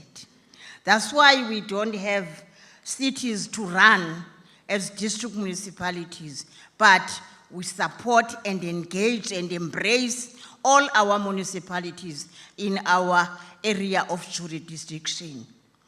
I'm one person who actually always built from the bottom. And I'm known by those who have worked with me, Chair, to be very much thinking lower all the time. For me, it includes districts, it includes villages, and actually villages that go to a ward or a traditional authority and move to the local municipality in the form of wards, up to the district municipality. And I explain this knowing very well that that's what you know, and I don't need to bore you, but all I'm saying, it is to date that I feel very much vindicated that other countries, especially the rich countries, are now have come to in the form of G20, in the form of G7, and all those, your BRICS, all of them are now have a declaration. And that's why I was eager to say this declaration here so that we can begin to be equal to the task. Uhlangothi ke uTata uMabuyane uxanduva silukhulele. Yile nto ke kuthiwa devolve to the village. You will have no more other problems if you devolve from the village, and in actual better English, kuthiwa move from bottom up. Don't impose. So all the plans will not be questioned. All our laws will not be questioned if we bring everyone at Mongameli. No one must be left behind. So there is no space to say, I'm a traditional leader, I'm a church leader, I am a community leader, but we move in unison from bottom to the level up. As all departments must, and I have a mandate to say this, crisscross this country, attending IDP processes, is when we will be having an understanding of what is required and where and how urgent. And once we have this IDP, we will be in a position to strategize together and come up with what is known as one district, one budget. But if we sit somewhere as agriculture plan alone, we won't be able to know that the lack of food causes stunted growth of our children and inability to actually focus in a classroom because of the quality of food that we were not able to know. How can you allow other people to have a glass of milk every day before they go to school? Others, they've got nothing, banambila namahew, but they will write one examination. Ikhona inkatho kuloo ndawo. Towards finalizing, we have got a few things to plead from the province to the district and to the local. We have a very bad report of an evaluation of the strategy, food security strategy. The research has been done through a funding that Utatu Nkwinti had started to understudy and evaluate the current strategy of food security. The current strategy now report has been finalized. And Tina will become indlalifa because ukudla kuvela ku-agriculture. Otherwise, the faka bonke abantu le bad report. Because it is detailed in the manner that I saw ufaku apa outlining amanani. The amanani in the true sense. That kumkale kufikele kuzikbenji.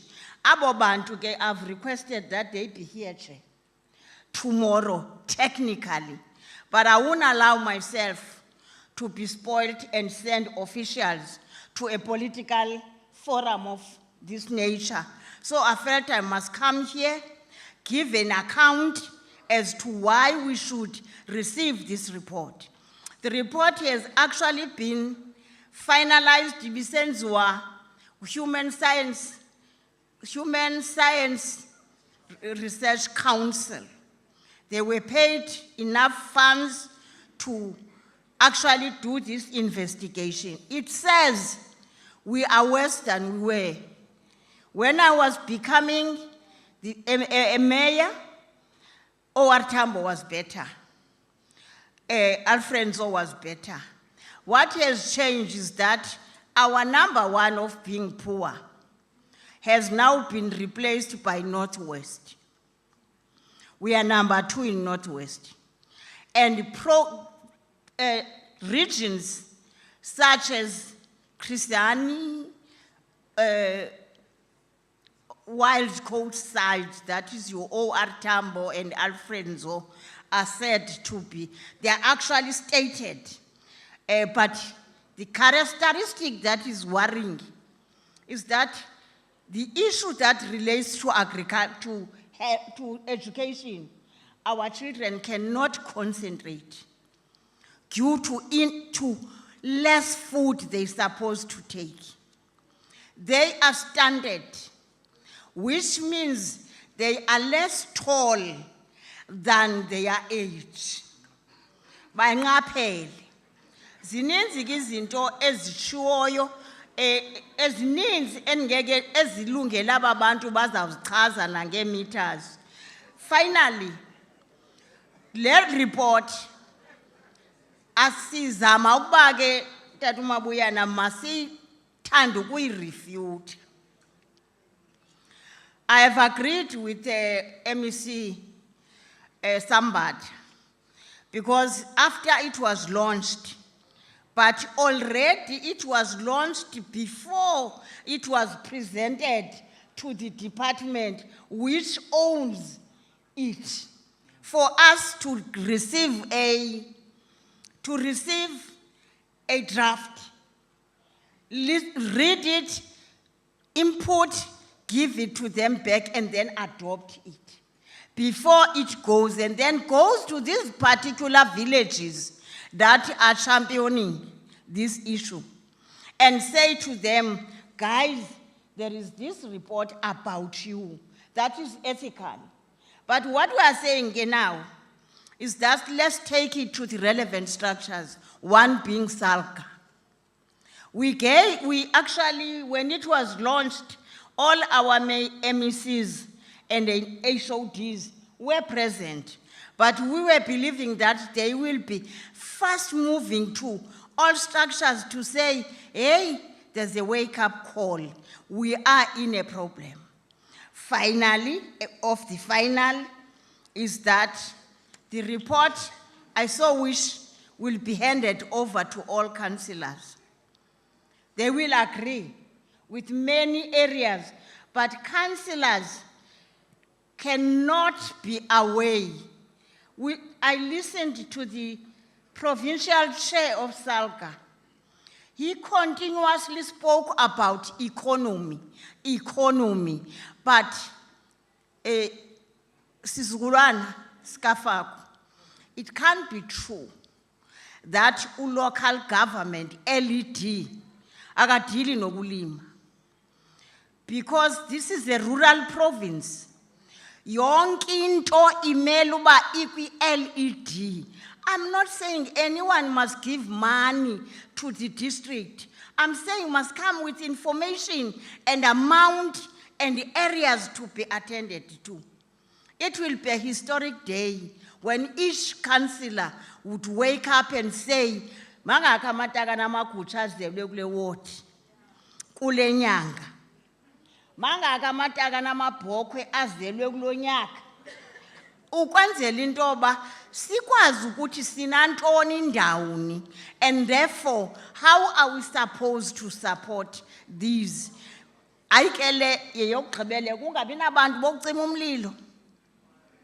Fire rages, abulala igusha eziko-160 into and 45, iinkomo eziko-65, kungekho nomnye umuntu is willing to wake up.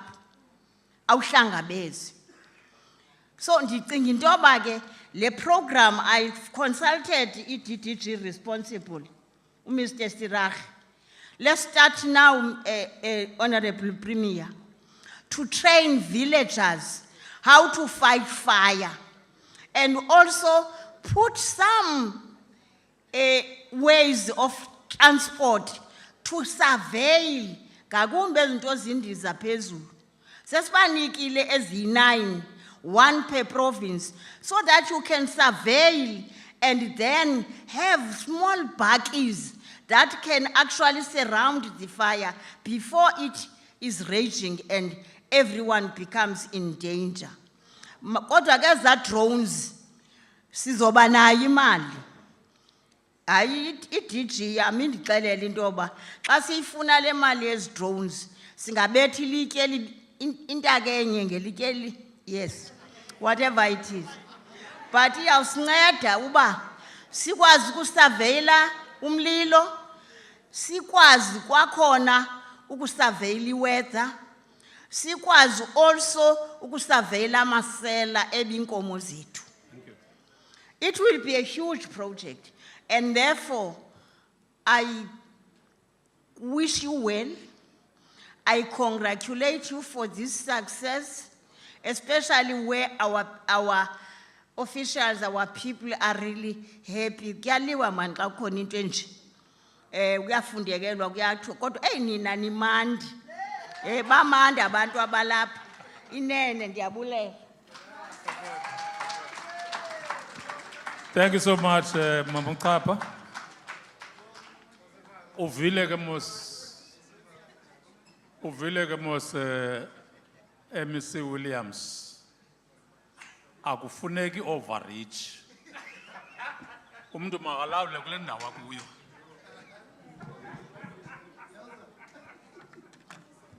Umafaku unyawuza. Uthi sizukulwana sikafaku kuyafuneka dialogue kule nto. Usibiza sizukulwana sikafaku apha sonke. Uraiser izinto ezibalulekileyo, but I think we must thank him, I mean her, Provincial Chair. On Friday, last week, was it last week when at the PC, usithumelele amagosa akhe asibekela what they are doing, what they are going to do. And today, kula grand debate, nakwi breakaways, lamagosa zabakhona, ayidakance kakuhle le nto besinikeza yona last week. Thank you so much, Mafaku. Ndizawubiza ke ngoku umongameli weSalga asinikeze i-presidential address. Baninzi abafaku bamane bethetha.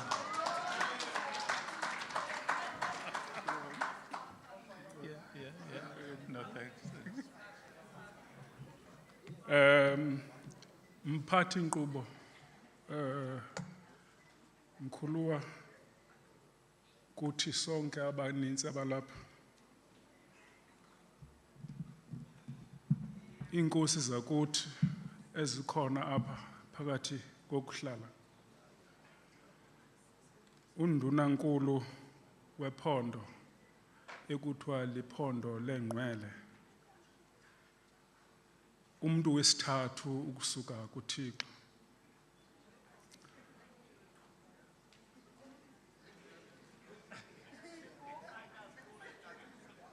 the MEC ye-Cooperative Governance and Traditional Affairs. Ndithi ngumntu wesithathu kuba umntu wesibini ngoFaku. The MEC we-Cooperative Governance and Traditional Affairs, uJola Ntanenkosi phakathi elihle.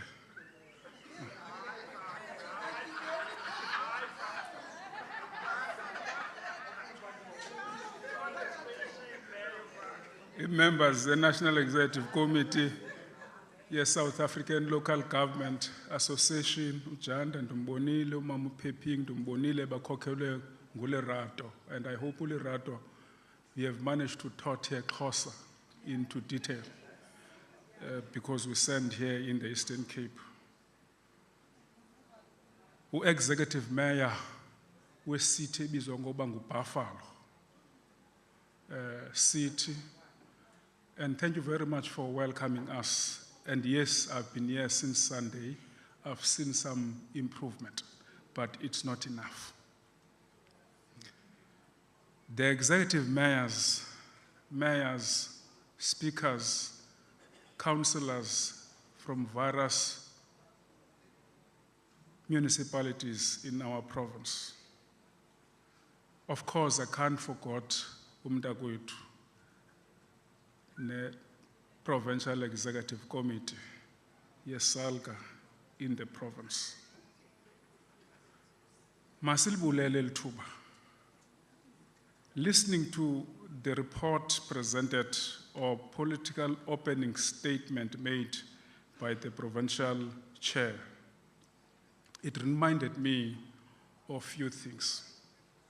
The first thing that I must start with, Fakumtakutu, I attended a World AIDS Day on Sunday here in Buffalo City. I've heard a complaint from the speakers coming from that organization that Salga has stopped funding the AIDS activities from municipalities. What I dissected out of that complaint is that there is a lack of understanding in the role of Salga in the intergovernmental processes. I think they misunderstood the Salga's view with regard to, as you drive these programs, mayors trying to drive them through their municipalities, they are costly. And how could we then raise resources so that the municipalities are not worse off in running these programs? And this, I think, it's construed that Salga believes that these programs should not be funded. And I believe, standing here today, I wish to give that clarity. It is a distortion of facts, but it also a reflection of us as Salga as an organization. We are not up to speed in the battle of ideas and debating and clarifying issues and programs Salga that is involved to. It is indeed my thank to be given an opportunity to reflect a few things. I know I'm standing between you and the person that has been given a key to do the keynote address.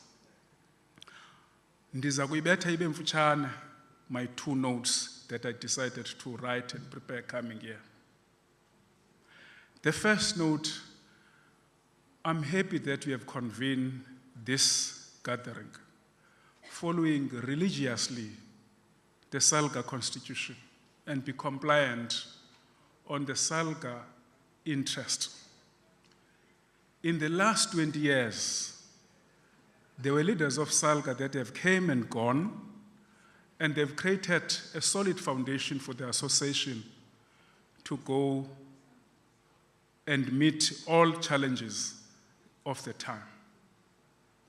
The current leadership of Salga, it had to then develop a new approach as things are changing going into the future. The leadership at the time, it was a leadership that was working within the cooperative nature of government, but unfortunately that cooperative nature of government could not address the challenges of the time. And the current leadership taking over from that have managed to work towards achievement of that. Part of that, it was the professionalization of local government. And I'm happy as a leader of the Salga leadership standing before you here today, what those leaders stood for over the years, we have managed to achieve it. And it's with the president now to make a pronouncement, which I'm not entitled to make such pronouncement with regard to councillors' remuneration is concerned. The challenges that we are facing today are challenges that we need to confront, and I hope mayors seated in this room will appreciate this. It's a new challenge. The local government system in South Africa has been buttressed on the 2 drivers of economy: the ability of the municipality to reticulate and distribute electricity, the rates tax or rates to be charged to communities and cause buttressed by water supply in the process. As you look into the politics as the country move and develop forward and further, today in South Africa we're talking about the introduction of the IPPs and roof solar systems. What does this mean? And I hope as you sit here, you'll reflect to this. Because it speaks to the revenue base that is shrinking of the municipality. It's speaking on the what type of a municipality that you want after 2026. Because certainly it will be a municipality that is completely different than the municipality that was adopted in 2000, where municipality is allocated 10%, and the view in the white paper saying 90% of the financial revenue of the municipality will come from collection and reticulation of electricity and water, and those that supposed to pay rates and taxes, pay rates and taxes. If you look into that envelope, it's completely shrinking. It's completely shrinking, and you can realize why it's shrinking. Part of why it's shrinking, we are seeing the appetite of players coming into the space. That includes the recent law that has been passed by President Ramaphosa or signed by President Ramaphosa. In its definition, it says municipalities must be moved away from electricity distribution. If you allocate electricity distribution to municipalities, must be at least at 11 volts. This tells you the basket of economic activities in municipality where you need to electrify, you are going to lose about 45% of the income. This is a strategic issue that you must look at, and you must have a conversation about it. The second thing, we are talking about roof solar system and so on, and I hope seated here today, you are going to make a deeper reflection and analysis of what it means in the local government perspective. The current, I can tell you with my eyes closed. Buffalo City is hosting Mercedes-Benz. Nelson Mandela is hosting Volkswagen and Ford. In Buffalo City, with the coming in of the roof solar system or IPPs, Buffalo City is going to lose 40% of its revenue. Nelson Mandela is going to lose anything in the origin between 38 to 45. And this, I'm talking about the two big entities that are provided services or economic activities in these areas. Remember, if this thing, it take a full swing, big operation or markets that are operating in these municipalities, including the smaller municipalities, are going to go there, and off the grid, the municipality won't have money to pay services. And this is a strategic question. The PMA, the structures of Salga, wherever we are, we must ask a question. With these difficulties that we are facing, reducing the income level, what will be the municipal role? And what will be the municipal funding instrument that is coming? During the debate in Parliament, I raised this issue that the study that we have conducted and the engagement that we have with premiers, and thank you very much, Dia Nokla Uli Pakatila Semkhosini. One thing that we have gathered in the conversation, let me make an example of a Northern Cape province. Northern Cape, it has 1.3 million total population or households in that area. 800 of that 1.3 are depending to grants of government. Then no wonder you can then see the payability levels that is reduced to municipalities throughout the country. It's so applied to Eastern Cape. Eastern Cape, we've written there,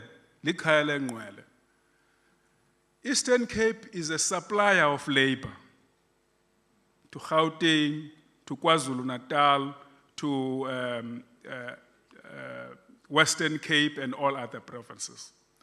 When you do counting in South Africa, I'm trying to show you the misnomer on the formula that you are using as a government as a whole. That's the issue that I'm trying to show you. When you are counting the populates in this province, you find Eastern Cape counted lesser in terms of population, but in December, people are full in Eastern Cape. The problem that we must confront, which is, I call it an elephant in the room, we must confront it unashamedly so. We are not offending anyone. Even political party, we are not offending them. You must move away from the formula that is called size of the population and size of the economy. Because provinces, poor and rural, as the Eastern Cape, Mpumalanga, Northwest, and other areas, I think udadewethu ithethile le nto. Ithetha ngenye approach yena when it comes to agriculture. The reality of the matter, those provinces will remain beggars and request for favors. And you'll continue to introduce rural metros like Buffalo City. Buffalo City allocation and financial muscle is not equivalent to the city of Cape Town. The availability, I think to me, these are the issues that in our assemblies and our conversation, wherever we are, we must confront them because they are strategic threats to the existence of local government system in South Africa. And if we don't confront them and we do buddy-buddy, unfortunately, the local government system in South Africa will cease to exist. And that is why in our debate, we said there is an intention generally of cannibalization of local state. There is an intention driven every corner to cannibalize local state and collapse it.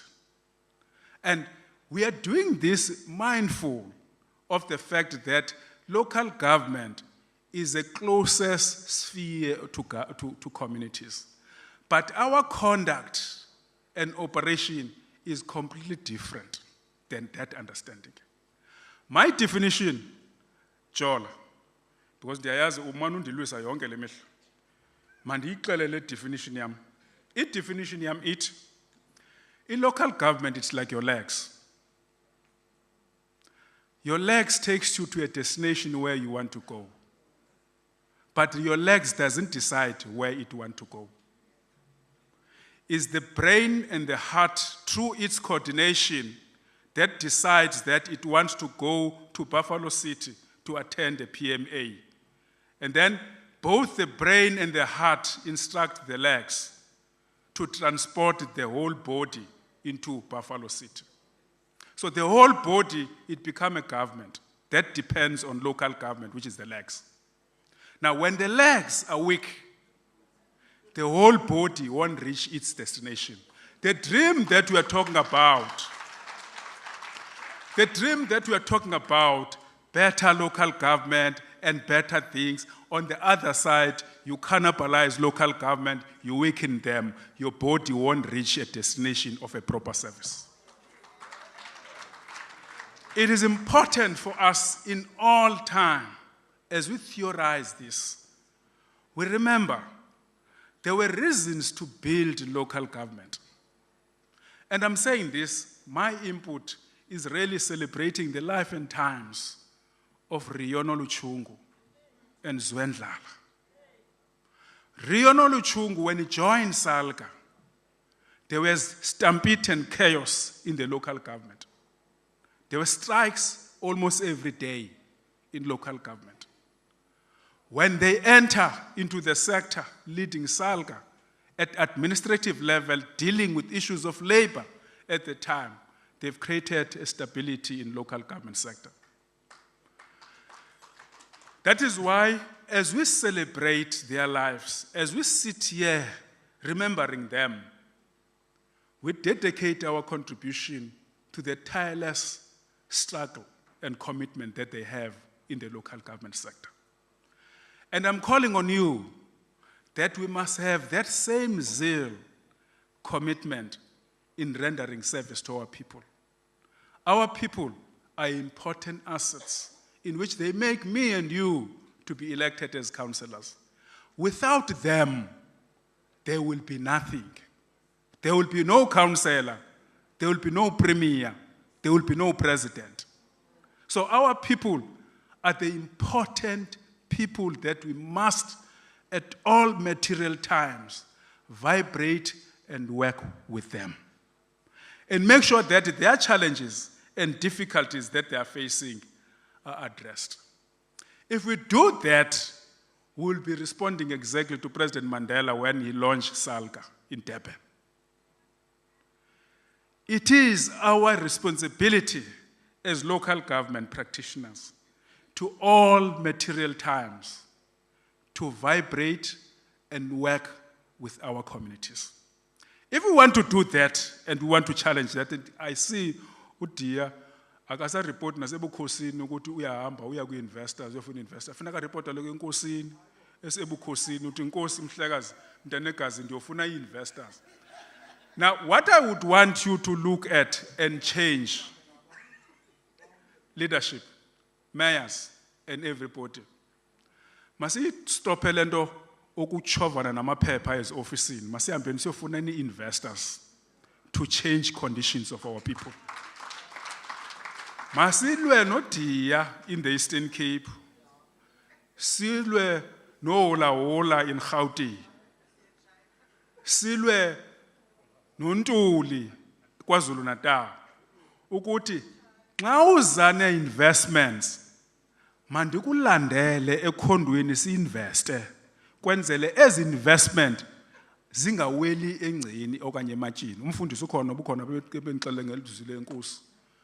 Zingaweli ematshweni okanye edwaleni, ziwele ebantwini.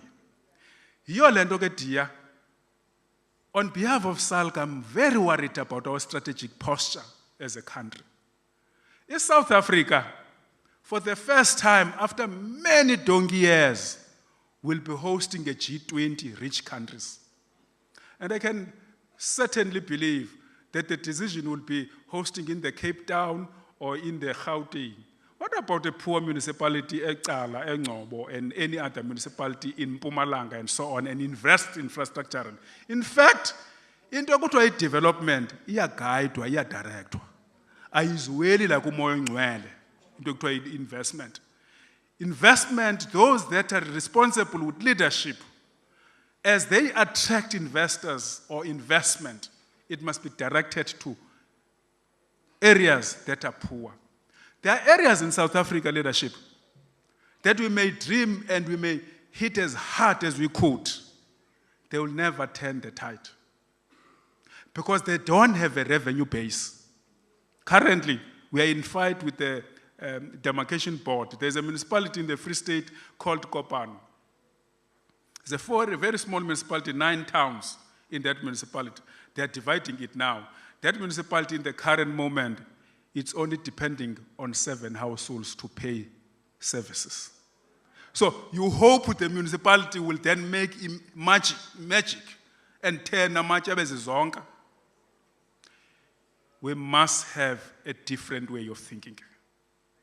And I'm happy that through the opening of Parliament in the 7th administration, President Ramaphosa, leading the nation in South Africa, agreed with Salga leadership that one, it is a solution on our problems that we are facing in the country, is to stop operating in silos. We must operate as a single unit because in my definition, government, irrespective is a national, is a provincial, is a local, is the representatives of the voters. And this thing, Dia, which I'm always arguing, makasi stopeni lento madoda no mama bakuthi sizawuva nxa kuqho kunikwana ngemali kuqalwa phaa eParliament ukuthi once again X trillions of rands have returned to fiscus. Ngubani kanti lo ngufiscus? Ngubani ongabenefitiyo? Why don't we then, because we've got instruments of law that we can use, because the money is not sent to a councillor or administrator, it's sent into a municipality. The law says a municipality is 3-legged. Is the community, is administration, is council. When you allocate financial resources, it's because you have made assessment of the needs of that community. Now, what is the value of acting like a beauty contest? Money is not spent, you take it away. You give it to another province, the other province get poor. What is the logic on this? What is the commitment really that we are having with this? The law, it provides, if you read Schedule 6 of Division of Revenue Act, it provides the collaboration of the 3 spheres, but spend the money in the community instead of going elsewhere. Because when you take the money in that community, its condition, it will never change. You'll find there even tomorrow when you take over power. They will remain in the squalor and poverty that they are in today. It is important, which I agree with Professor Somato Tafikeni. I know it's a person that when I'm angry with everything, I call, hey, Prof, and izifaka kule silungu senu, sithethwa ngabantu bakhumishelayo, andilungiseke kuProf, kuba nguProf, uyakulungisa. And mazuhleli phi na, I met him in this morning. Oh, okay. UProf uthi nxa besikwi-DDM eBhayi, a very important intergovernmental structure, which we are not taking serious, unfortunately, as a government, as a whole. Uthi uProf nxa siphayo, into efunekayo eMzantsi Afrika kukutshintsha ingqondo ngendlela esicinga ngayo. We need to have a mind shift in correcting the ills and difficulties that our people are facing. And if you read what Prof said and read what was said by Statistician General, he said in his very dry sense of humor, the problem of South Africa is the leadership that are in leadership. They don't want to use data to drive development. Now, it linked that statement with what was said in the previous day by Professor Somato Tafikeni. It is time, the local government, to change.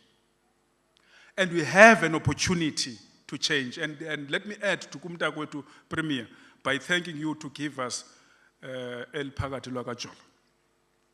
But I'm seeing things differently in the Eastern Cape now. I'm seeing some focus, which we must appreciate, and we call. We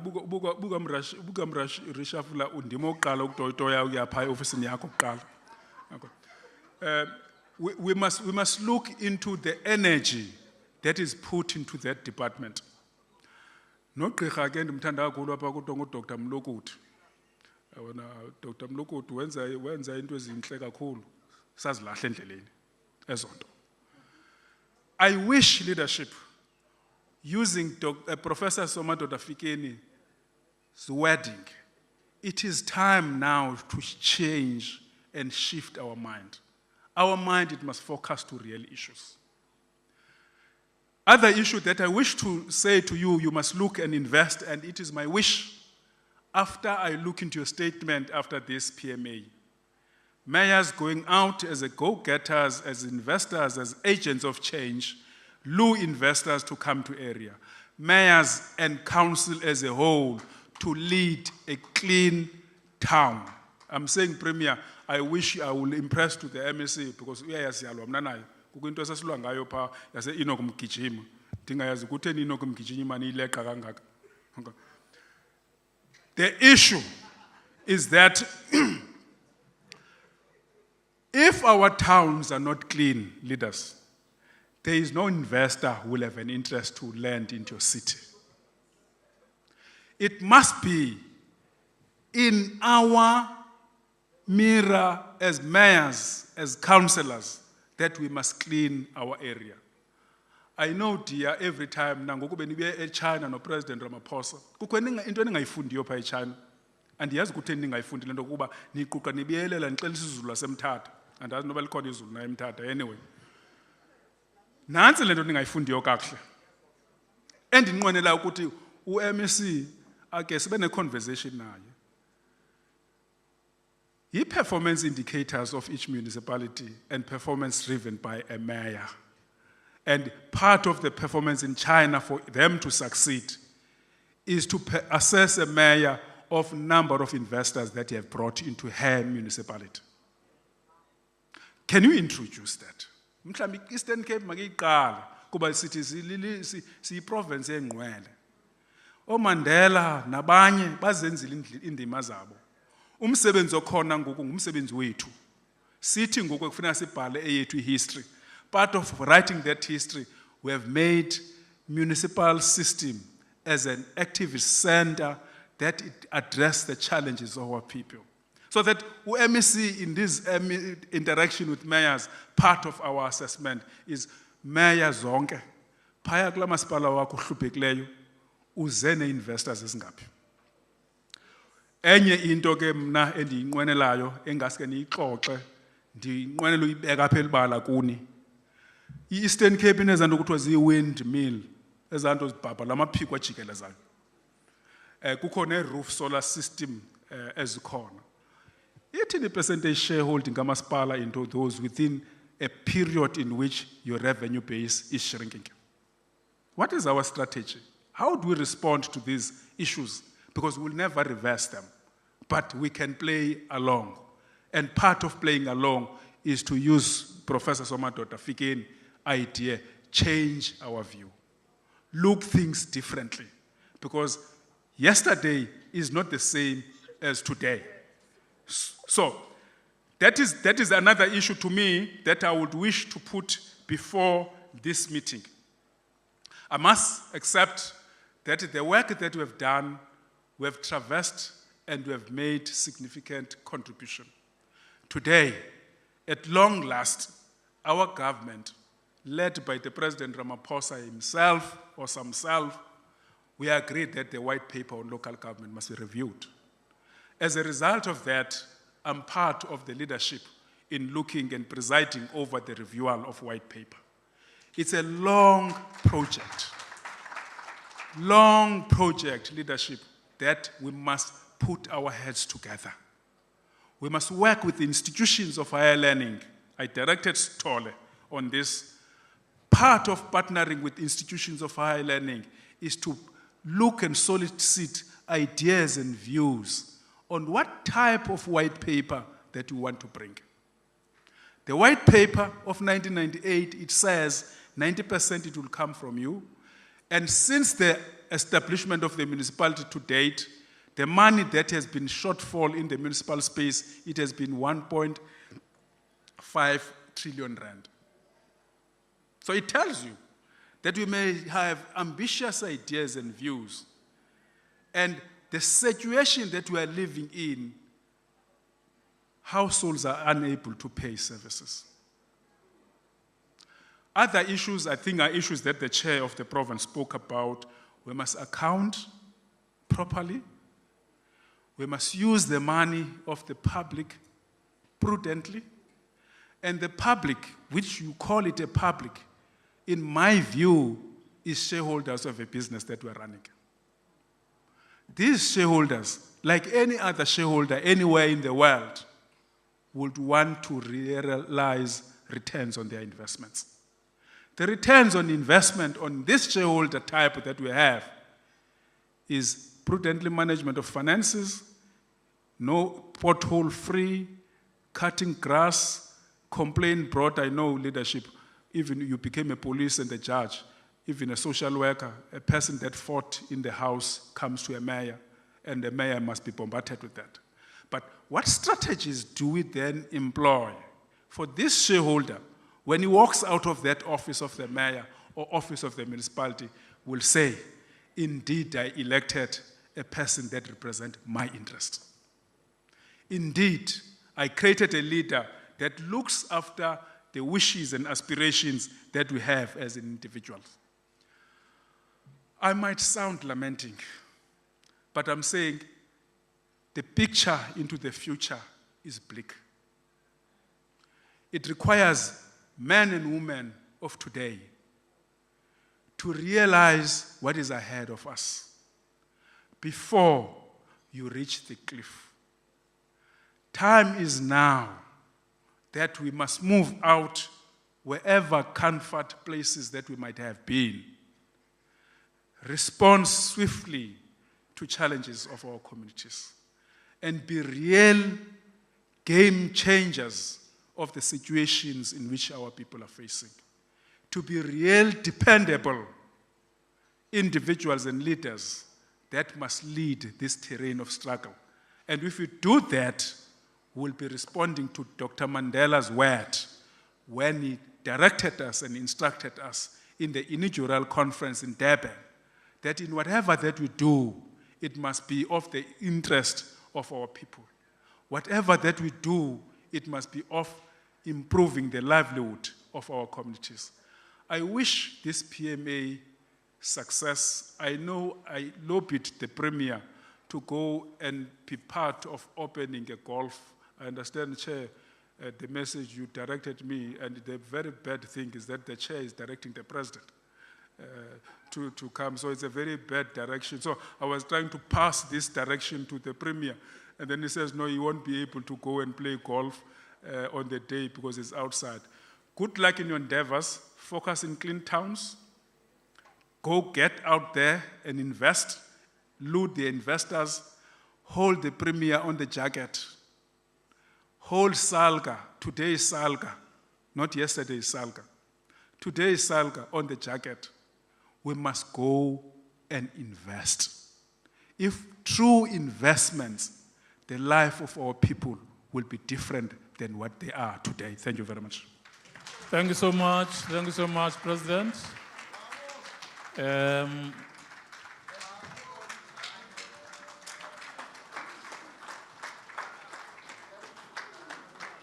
Timamele Kai City, President. MEC Williams, iphakathe Ndungani izaba nguwe ngokufuna kubiza wakho amaphakathi. Bendibukele apha into enhle ngoku president athethayo. Apha endlini kuthe cwaka abantu behleli phansi. I commend you, members of Salga, so that when leadership is on the floor, you listen, you sit down still, so that inkokeli diyogqiba, and then you can move around. Abantu that we can allow to move around are journalists, nezi supporters, how do you call these people? Sponsors, your AVs and other people. They can move around, but now we must sit down so that we can listen to the end of the speech of the President. Thank you very much, President, and I'll call upon you, Premier of the Eastern Cape, who is always supporting or part of us as Salga when we have these gatherings. Saibula London Dungan. Thank you very much. Ndiyabulela Zikhala. Akuzuphithizelo sonke asikaphungi. Sonke silambile. And saphunga ngexesha elinye. Program Director, thank you very much. Zikhala, Councillor Maxhekwana. Umnqongo uba usekhona umfundisi uMantini. The President of Salga, Fago, kwakunye ne-NEC members,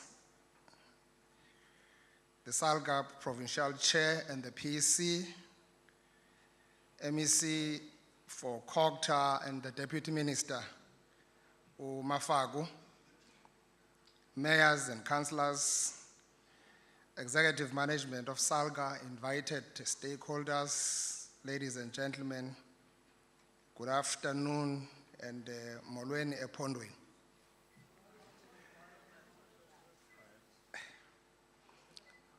Ukuba bendingeyo Premier, bendinothi kugqityiwe. Ndithi phaa ku-chairperson weSalga, izinto zowuthetha ziyaziphela kuba oomasipala bayabephakamisa ngakumbi.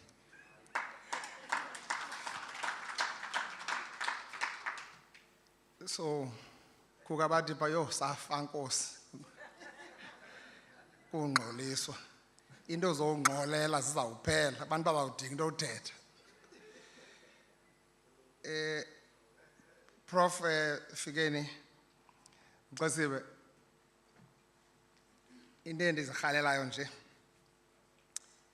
kukubona what we have inculcated kwi-education system isenzeka ku-health, isenzeka apha kwi-local government, particularly here in our Eastern Cape province.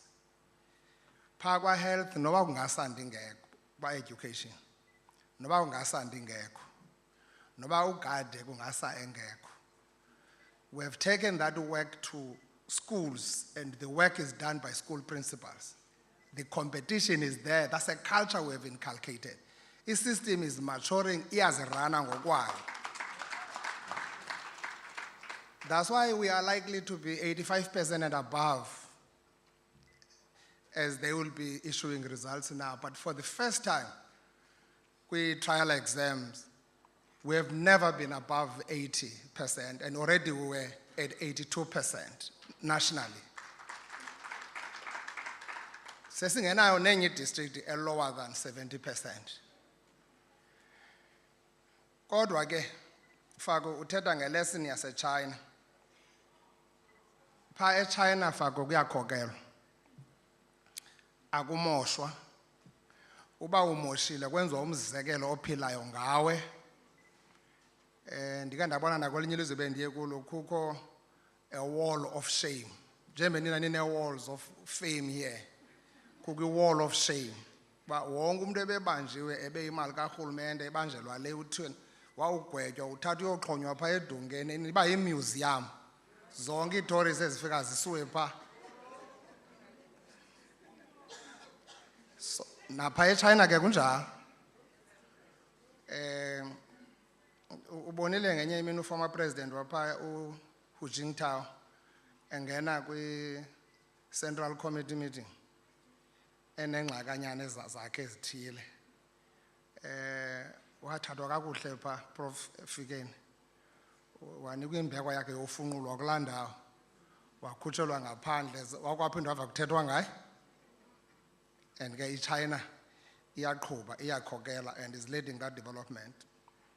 One thing that we have learned about China's trips,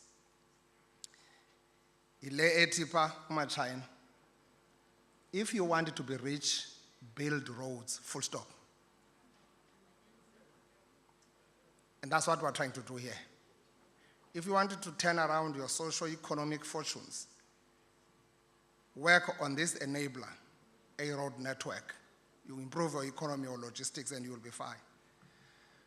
But before ndingene, program director, mandisebenzise le platform yenu ngembeko enkulu ukudlulisa nokuvakalisa amazwi ovelwano kwikhaya lakwaVakalisa. Ngosihle lapha sifumana imphanga okokuba one of our popular broadcasters phaya uSisinomonde Vakalisa is late. Amakholwa kawumazi kakhulu kuba ke usondele kakhulu emakholweni. Nathi sothukile sithi funa ukuthi ke nxe kwizihlobo ke nezalamane.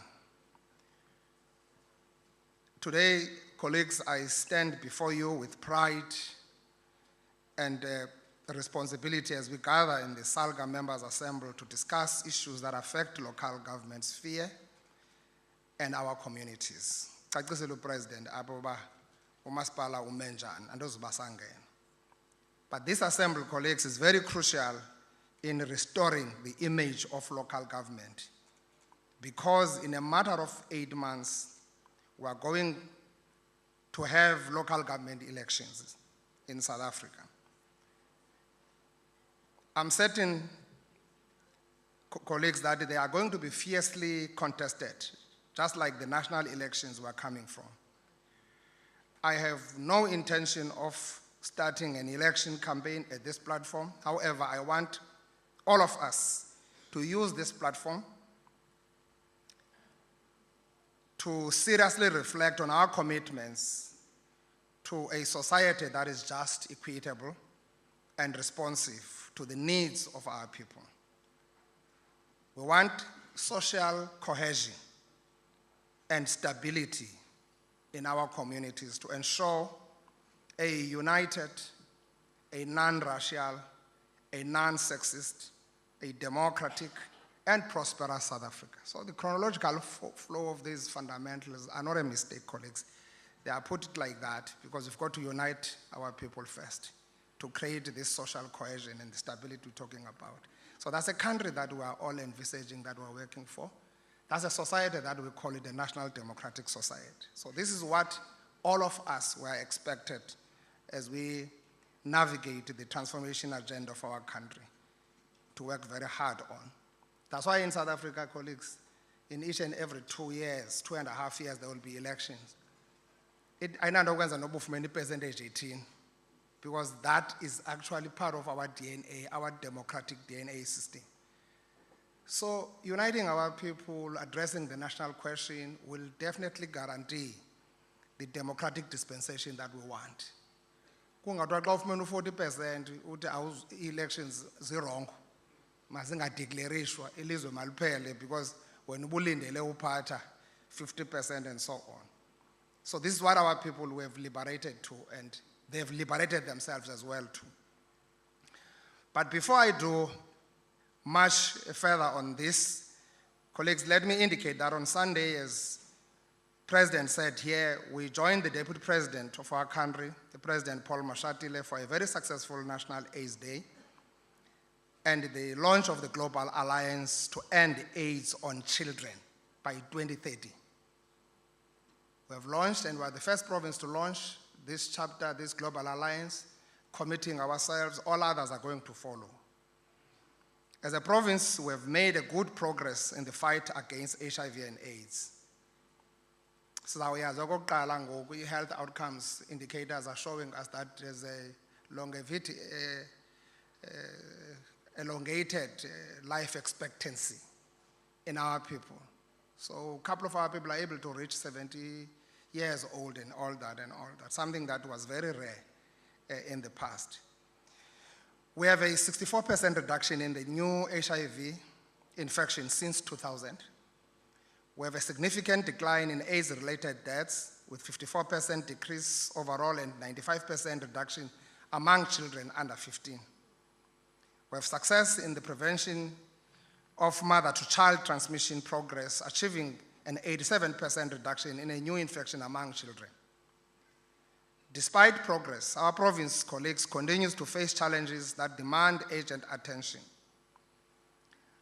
Our youth are vulnerable to HIV and AIDS, as adolescents and young people account for a significant portion of new infections. We must provide them with comprehensive education and access to sexual and reproductive health services. Stigma and discrimination remain major barriers for accessing care. Our response must include deliberate actions to foster acceptance and understanding across all communities. Zonke as communities, comrades, they are under municipalities. All wards are under municipalities. That's why we said, let's go to the ground. Let's set up the ward AIDS council. Let's set up the local AIDS council. Let's set up the district AIDS council as we are having the provincial as well as the national. Because let's go to where it matters most. South Africa is looking for 1 million, 1.1 million people who are missing, who are known to be positive but are not on medication. And those are dangerous people because they are likely to spread and really proliferate the kind of production of this virus to other people. So it's important that we work together and intensify the campaign to protect our people. The link between gender-based violence and gender inequality and HIV are undeniable. Our plan incorporates gender transformative approaches to empower women and girls and hold the perpetrators accountable.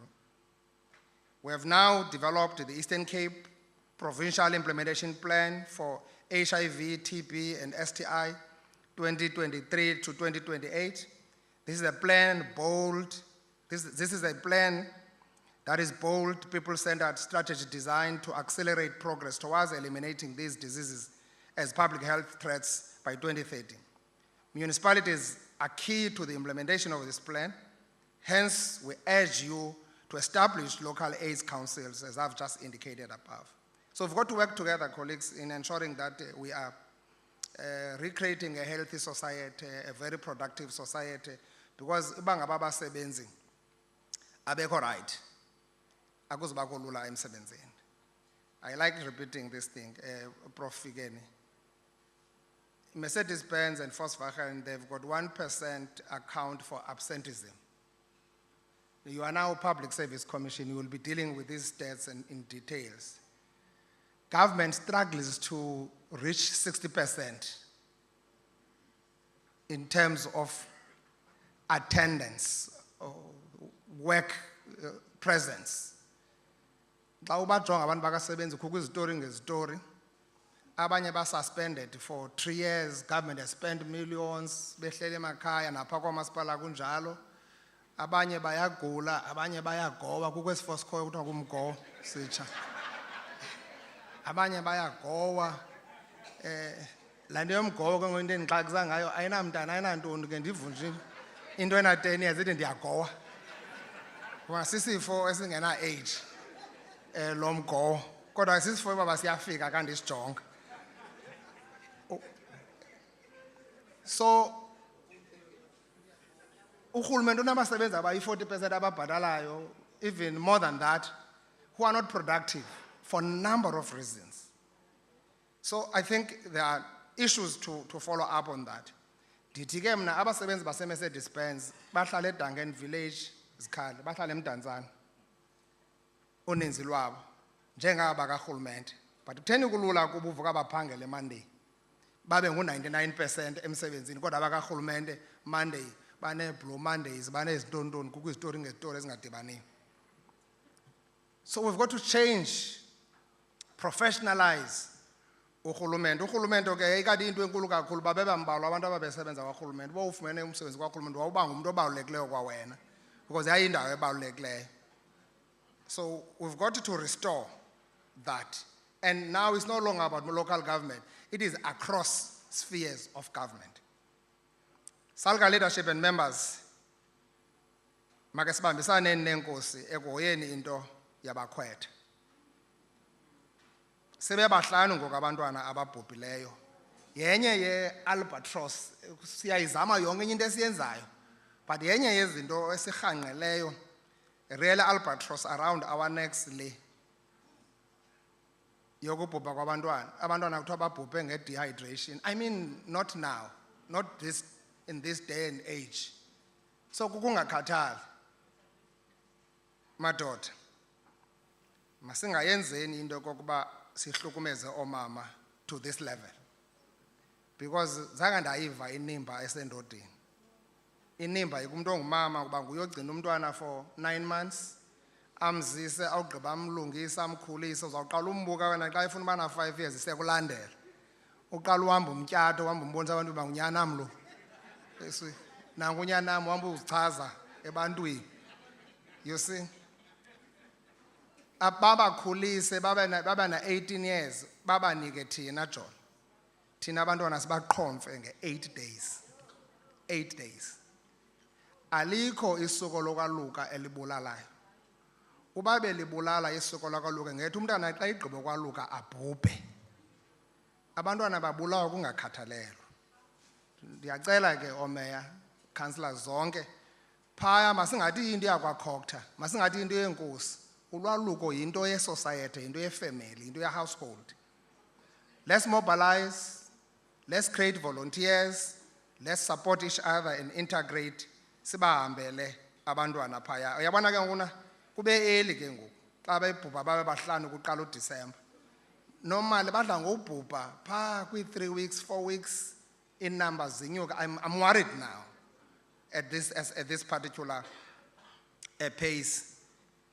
Zikhona ezinye efamba siyakwazi uzinqanda zingenzeki. Le nto yakwaluka iyafuna ke sibe nendlela yokucinga deep about it, because ngoku kuneemeko ngeemeko nezifo ngezifo omgcineni ngomgcineni. Ikhona into ekuthiwa si-screening, but ndike ndayoyibukela ndayijonga phaa icofa imvaba entsika yethu, ndayihlala kufutshane ndayijonga ayiyo kanje. Ufika amakhwenkwe amaninzi asuke eKapa nakwezinye indawo agqitha apha angxamile afuna uzokwenza iscreen. A-screen wahambe. So it's going to be important that we change our approach and really focus more in supporting abantwana. Colleagues, akukho kuphumla, yesterday was another hectic day. We hosted the Minister of Public Service and Administration for the launch of the policy on prevention and elimination of harassment in the public service world of work. This is a long overdue policy because incidents of harassment, bullying, abuse, and discrimination affect the productivity of employees. Municipal leaders must see to it that the policy on prevention and elimination of harassment is implemented in local government because harassment also happens in the government. Kuyekiwe uncwaswa emsebenzini. Kukwipolicy ngokarhulumente ilonjwa apha eSouthern Cape for the first time. Awuqobeli mntu mehlo nalapha kuba zigestures zesincwase eso.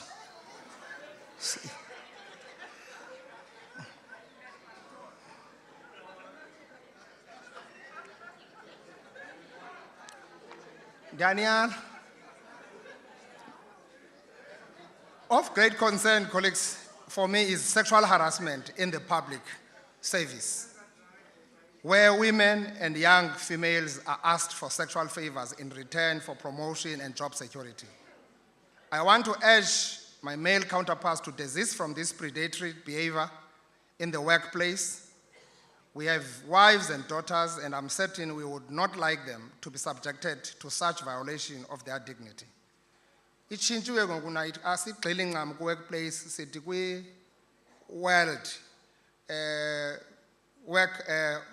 of work, because nobulapha xa kuthiwe workplace uzawucinga into i-harassment yenzeka xa kumasipala qha ungenza nantoni xa ulapha ehotel. So the world of work means even here njemeni lapha nje eke kwakumntu omane kuqobela imehlo. See, lo mntu lowo mazi uhlobo lo report uqobela kaloku laa nto ithi ndamjonga wanjonga sajongana. So xa umqobela wakuqobela imehlo noko ke leyo kodwa ebuke waqoba yedwa wamjamela waphinda waqoba sumlinda aqobe kaninzi. Asibafuna uqoba imehlo emsebenzini. So colleagues, it's going to be important, but at the same time the policy addresses the extortion and abuse eyenziwayo ngabanye. Bakhona ootata abaphelelwa ziicareers zabo ngento engenamsebenzi, bakreathelwa izitori ezingekhoyo zisenziwa ngabantu abangoomama nosisi. Naleyo ipolicy iyayi-address uba owenze loo nto wayafunyanisa uba nyhani uyenzile, that person must be thoroughly dealt with. Andithi ke yenziwa ngoomama kootata kodwa isenziwa yenziwa macala nale abuse isenenzeka uba nootata baya-abuse emsebenzini. Khona ke into yokuabhuzwa kamandi uqonda uba mawuyeke nyamezela. So kodwa ke mna I'm addressing i-abuse apha, and it's important that siyinqande lo abuse leyo. Also yesterday, colleagues, I attended a very important multi-stakeholder roundtable organized by EXEC and ECDC that was discussing trade and investment promotion in municipalities. The two entities are piloting support to 3 municipalities, Matatiele, Enoch Mkhichima, and Port St. John's. The property investors who were in attendance in the roundtable raised numerous concerns that hamper investment in our municipalities. For instance, they say most municipalities do not know the land assets they own, but that information is sitting with the deeds office. They also highlight frustrations with the zoning of land, which takes up to 24 months. Services such as access roads and lack of water and electricity are a turn-off to investors. They also indicate to me that most municipalities do not have incentives for investors. They also claim you let them swim on their own when they are confronted by SMME and local people who demand inclusion on projects and employment.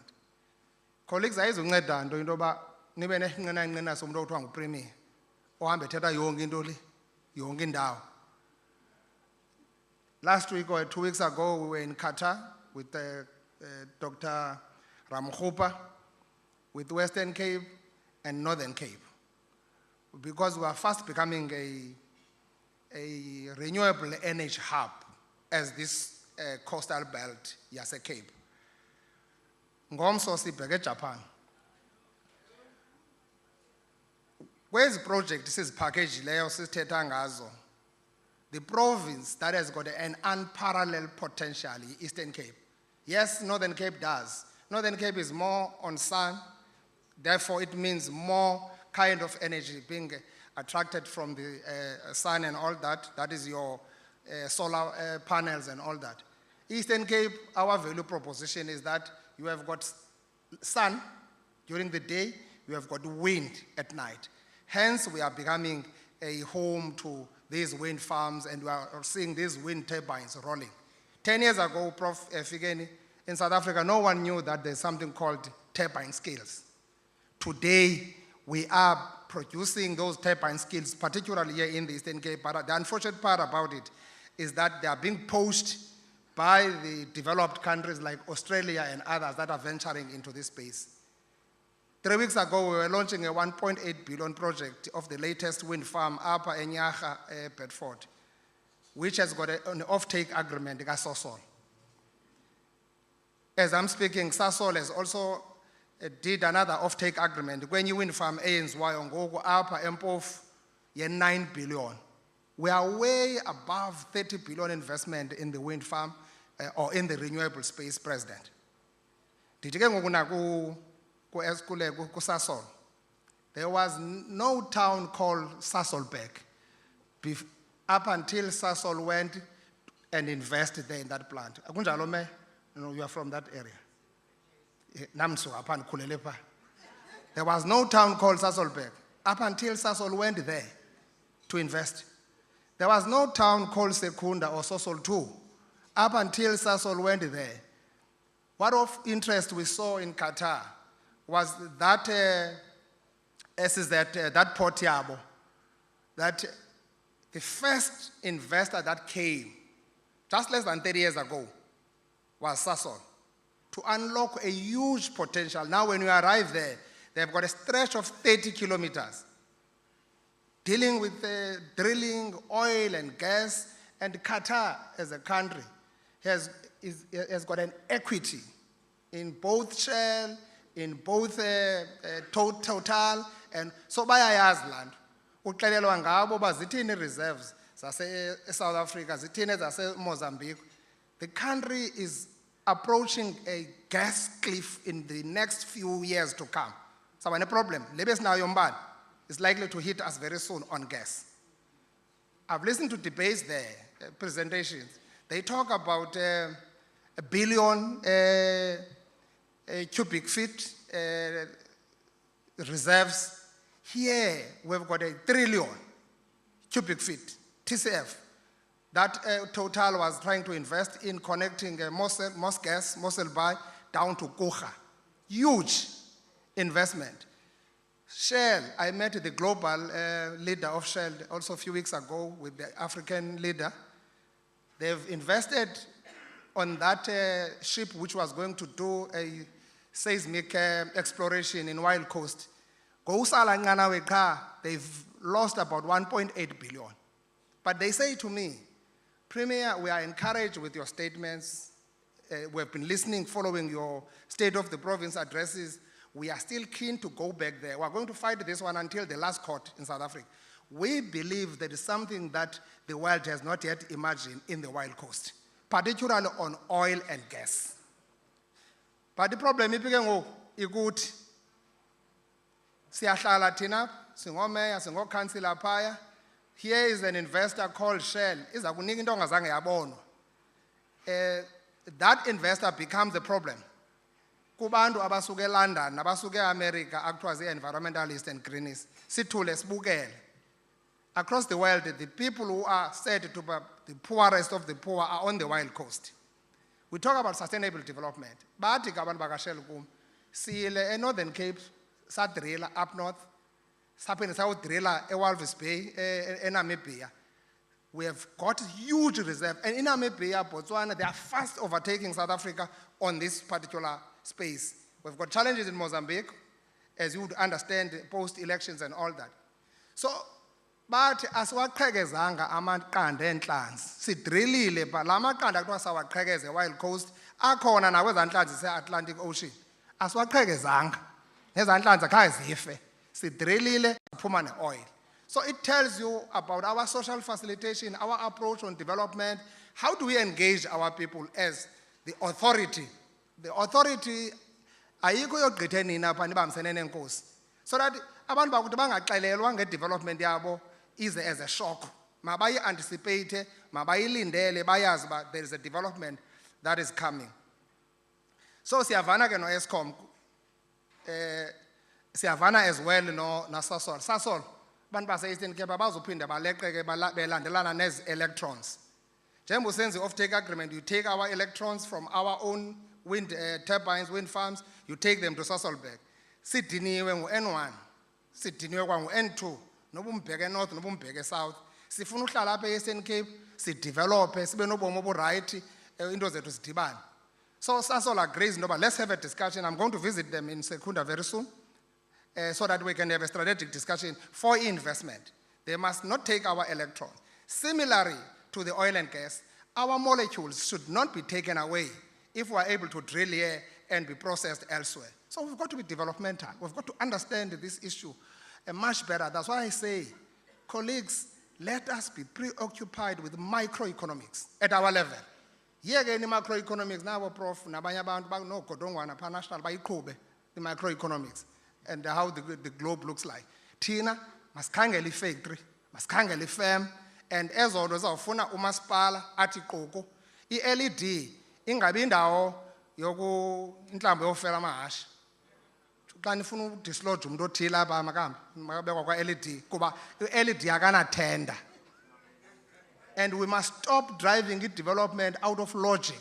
We need innovation, and innovation you can only get it out of R&D. So municipality must begin to get involved into that space. LED is the key. These problems are athetha ngazo zome se-dispense. Yes, if of course, if Buffalo said ayizuza nezinye factory up, izaba nengxaki ye-rates. That's why we must actually multiply massively and get investors coming our way. 2019, it looked like the dream. When we said we're building the Eastern Cape we want, we went all out in full force. We had a 200 million investment portfolio then. By now, ending this term, we are over above 200 billion investment portfolio.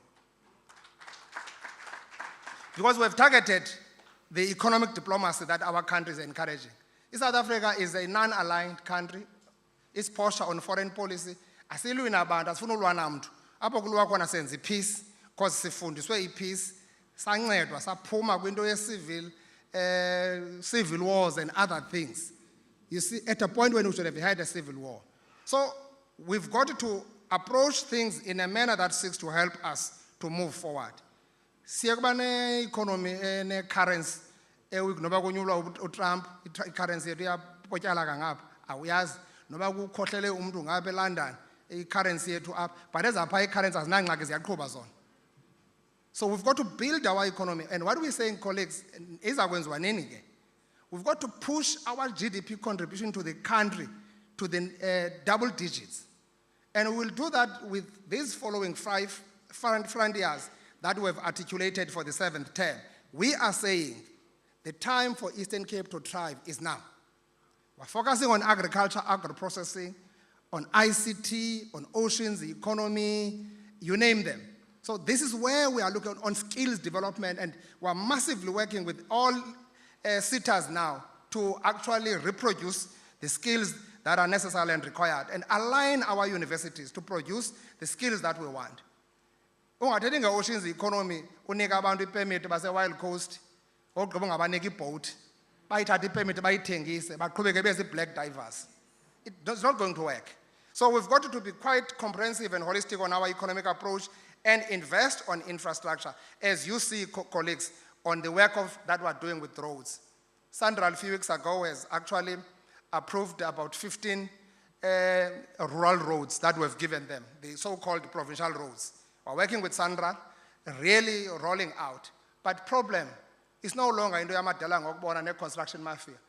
If we are absent in a big road eyenzeka kumasipala wakho kuba usithi yi-provincial okanye yi-national, izawumala ndlela njengale imileyo ngoku naya kwaBhaca nasemaXesibeni. It's almost a billion project.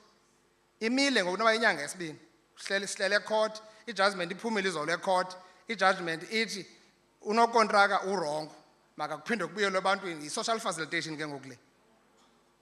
And we're building these roads, colleagues, 1 billion from Matatiel to Cedarville and Kokstad, 8 billion. Yes, a Wild Coast, colleagues. Next to la game reserve in Mafako. Yes, a Flagstaff. Mkambat. Next to Mkambat, there's an investor that has already gone there, invested in the 5-star hotel. Igqityiwe yakhiwe lo hotel izawuvulwa nanini na. Because we are building that infrastructure, there's a big interchange which connects KZN and Eastern Cape on the N2 highway that goes down to Yomsigaba and the Mzimvubo bridges, down that road. So that on its own is opening up the Wild Coast. We are really taming the Wild Coast. You can't continue with Alfred Nzo and Owar Tambo being the poorest district in the country. It can't continue like that. We've got to do something. That road, when it is done, is going to cut the traveling time on logistics between Durban and East London by 3 hours. The big trucks, this is our 3 hours. It's a big economy on logistics. That's what we need to understand, all of us, and work and redouble our effort. Singomaspala colleagues, all these things can only be possible when we work together and we understand. That's why in the city, umeya akaneyokwenza i-state of the municipality angathethi ngeproject ezenzeka apha ezinkulu athethe ngale nto ayabelweyo yena phambi kwakhe incinci athi imandate yam ayo mandate yakho imandate yakho yi-development. And you must talk about projects ezenziwa ngu-national, talk about projects ezenziwa ngu-local. It's part of your report to people where you reside. So it's going to be important. We're building a lot of hospitals, colleagues, a 1 billion hospital up in Mkandul, KST, Mkandul in Asekhoch. Is Tulele. It's a 1 billion hospital. We're building an hospital now. Contractor is on site. At Kocha, Emadwalen, 500 million. At Kocha, we've built 2 dams already, each above half a billion. We're rolling out the 2nd and 3rd phases to get water to our people. So we are doing that everywhere, colleagues. Nobupeka, Kradokwe, and Ngoba Temba, up to Hofmeyer. We're building a road by $500 million. We're connecting our roads from Alwal North, Lady Grey, Buckley East, Elliot, and so we are working massively in improving our road network to ensure that we improve the economic development. Normally, ayazba, simqhekezela intaba pha kwenza kube lula ubheke eGqeberha. Sidiliza intaba ngapha ngase Ngqoshwa ukuhla ubheka ngapha ngaseMakhanda. These are billion projects, colleagues, and there are a number of those lined up road projects that I've shared with mayors in our WhatsApp group that we must be focusing on. So our plea is to stand up. We must be that generation that must discover its mission and fulfill it. It can no longer be about Eastern Cape, this and that, as if akusekho bantu and asiboni into eyenzekayo. We've got all the opportunity now to take our province to a higher pedestal. Colleagues, if you do not have the capacity and the political acumen to deal with these issues that investors are raising, you will never change the economic trajectory of your municipal areas. I urge you to change your attitude on these matters because you are holding back the potential of job creation in your municipal areas. Usana malunga bele kunina. Umeya khona, municipal manager khona. Mawube kumahluko. Usana malunga bele kunina.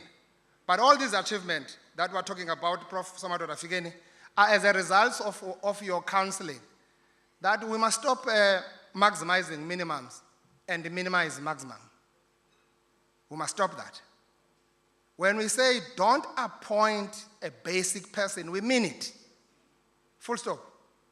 Appoint a competent person. Asinali xesha lofundisa asake simfundisi. Izawuphela 5 years umfundisa. All municipalities that have appointed good managers, as Nangak, look at Owar Tambo now.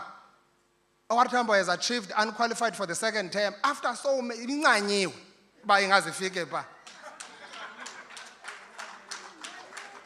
So it always seems impossible until it is done, as President Mandela says. It needs us. It needs your leadership, colleagues, and you are given an opportunity to lead. Lead. Mangabe kugxalathelwana, umeya makabe ngumeya, umunicipal manager makabe ngumunicipal manager, uspeaker makabe nguspeaker, chief whip abe nguchief whip. Kusetyenzwe, complement each other, make sure that we deliver. We are really improving, Jola, on audit. Ebona ngolande yase Alfred Nzoba ibidibana kahle district. Disappointingly now Imbizana has dropped. It drops, Councillor Your Worship Mafumbata, it drops against what AG said. What AG said last year or a year before last in her presentation to us, saying the trajectory, the development of audit process, particularly in Mbizana, is likely to regress because ASM Mbizana is institutional. He said, OAG.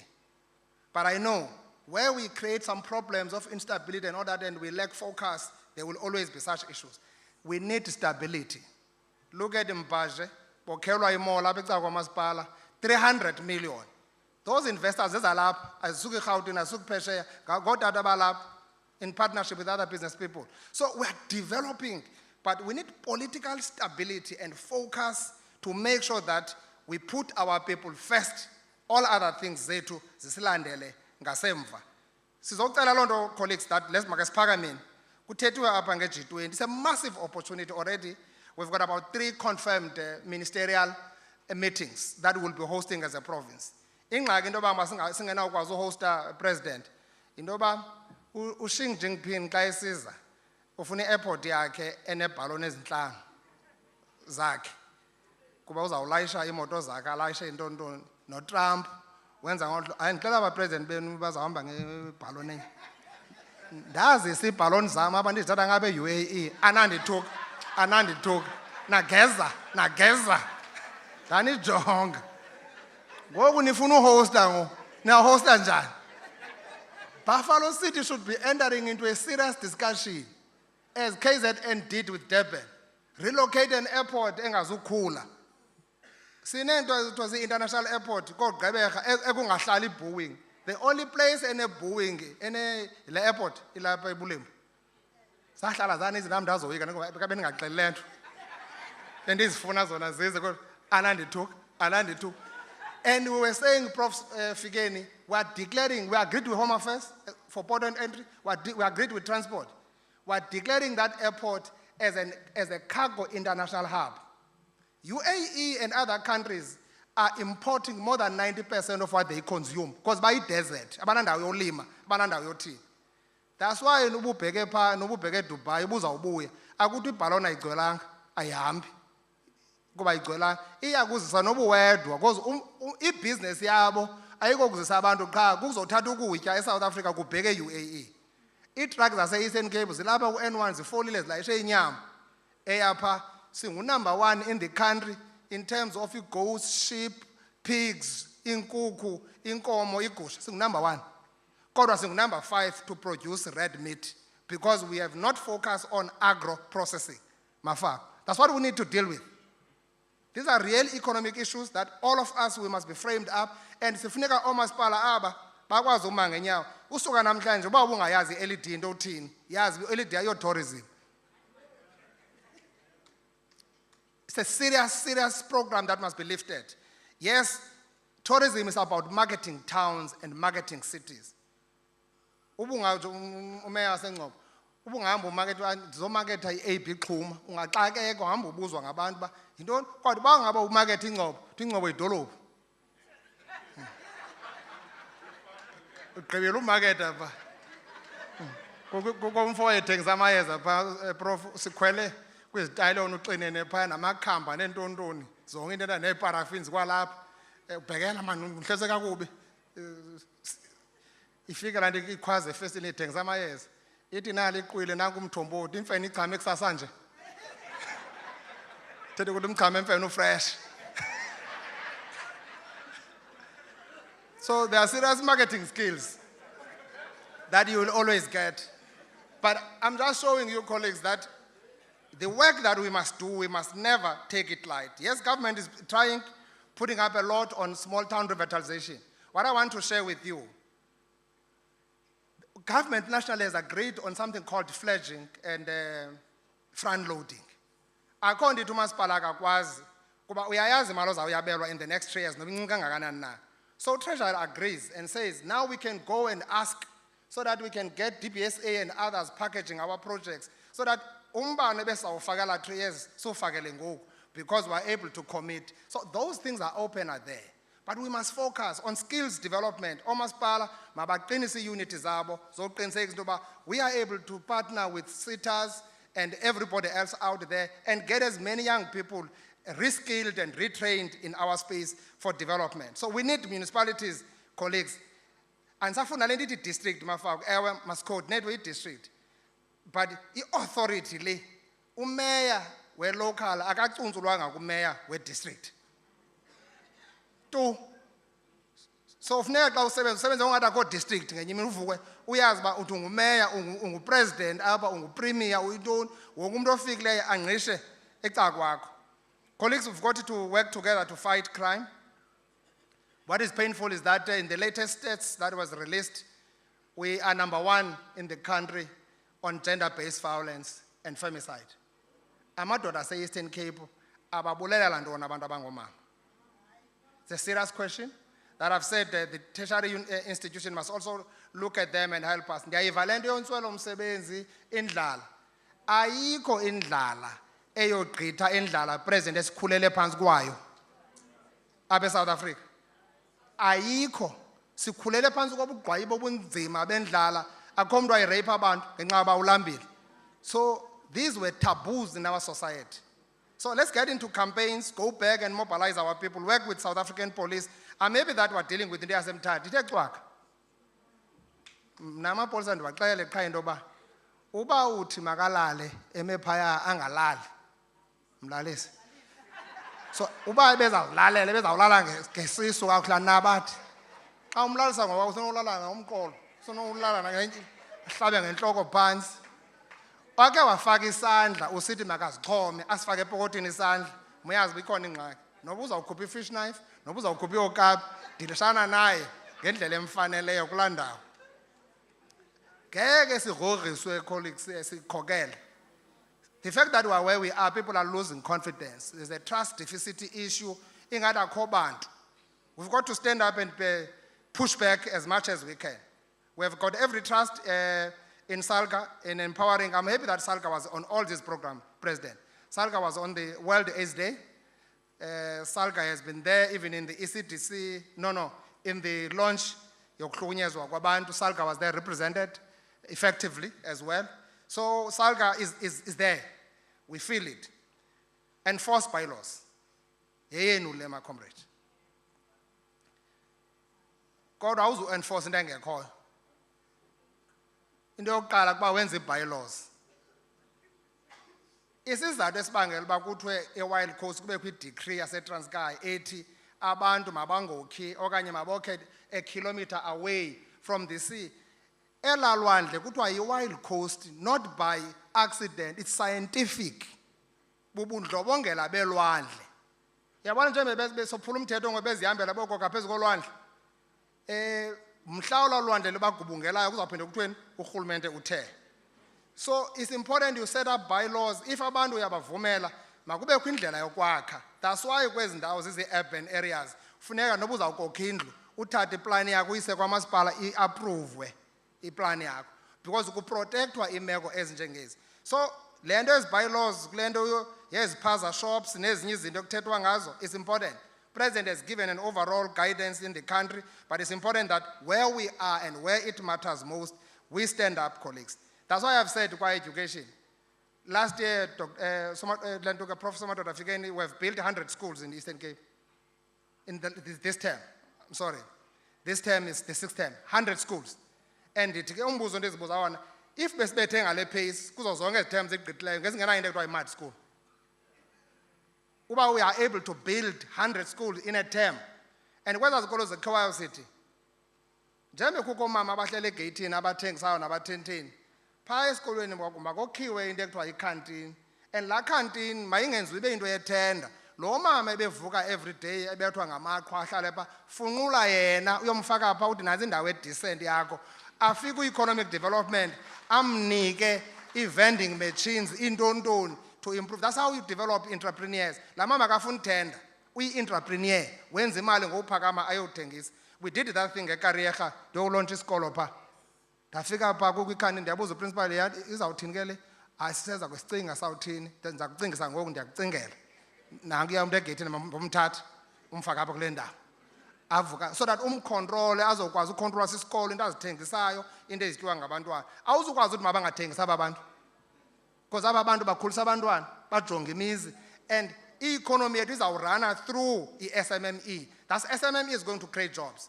That's why we are trying to improve efficiency and agility kurhulumente to make sure that the SMME sector doesn't collapse, doesn't fail at all. Colleagues, we don't have a choice. We've got to advance our mega projects, our catalytic projects. And we are working so hard on them, as you can see out there, because we want to create jobs, stimulate economic activities, and uplift local economies as well.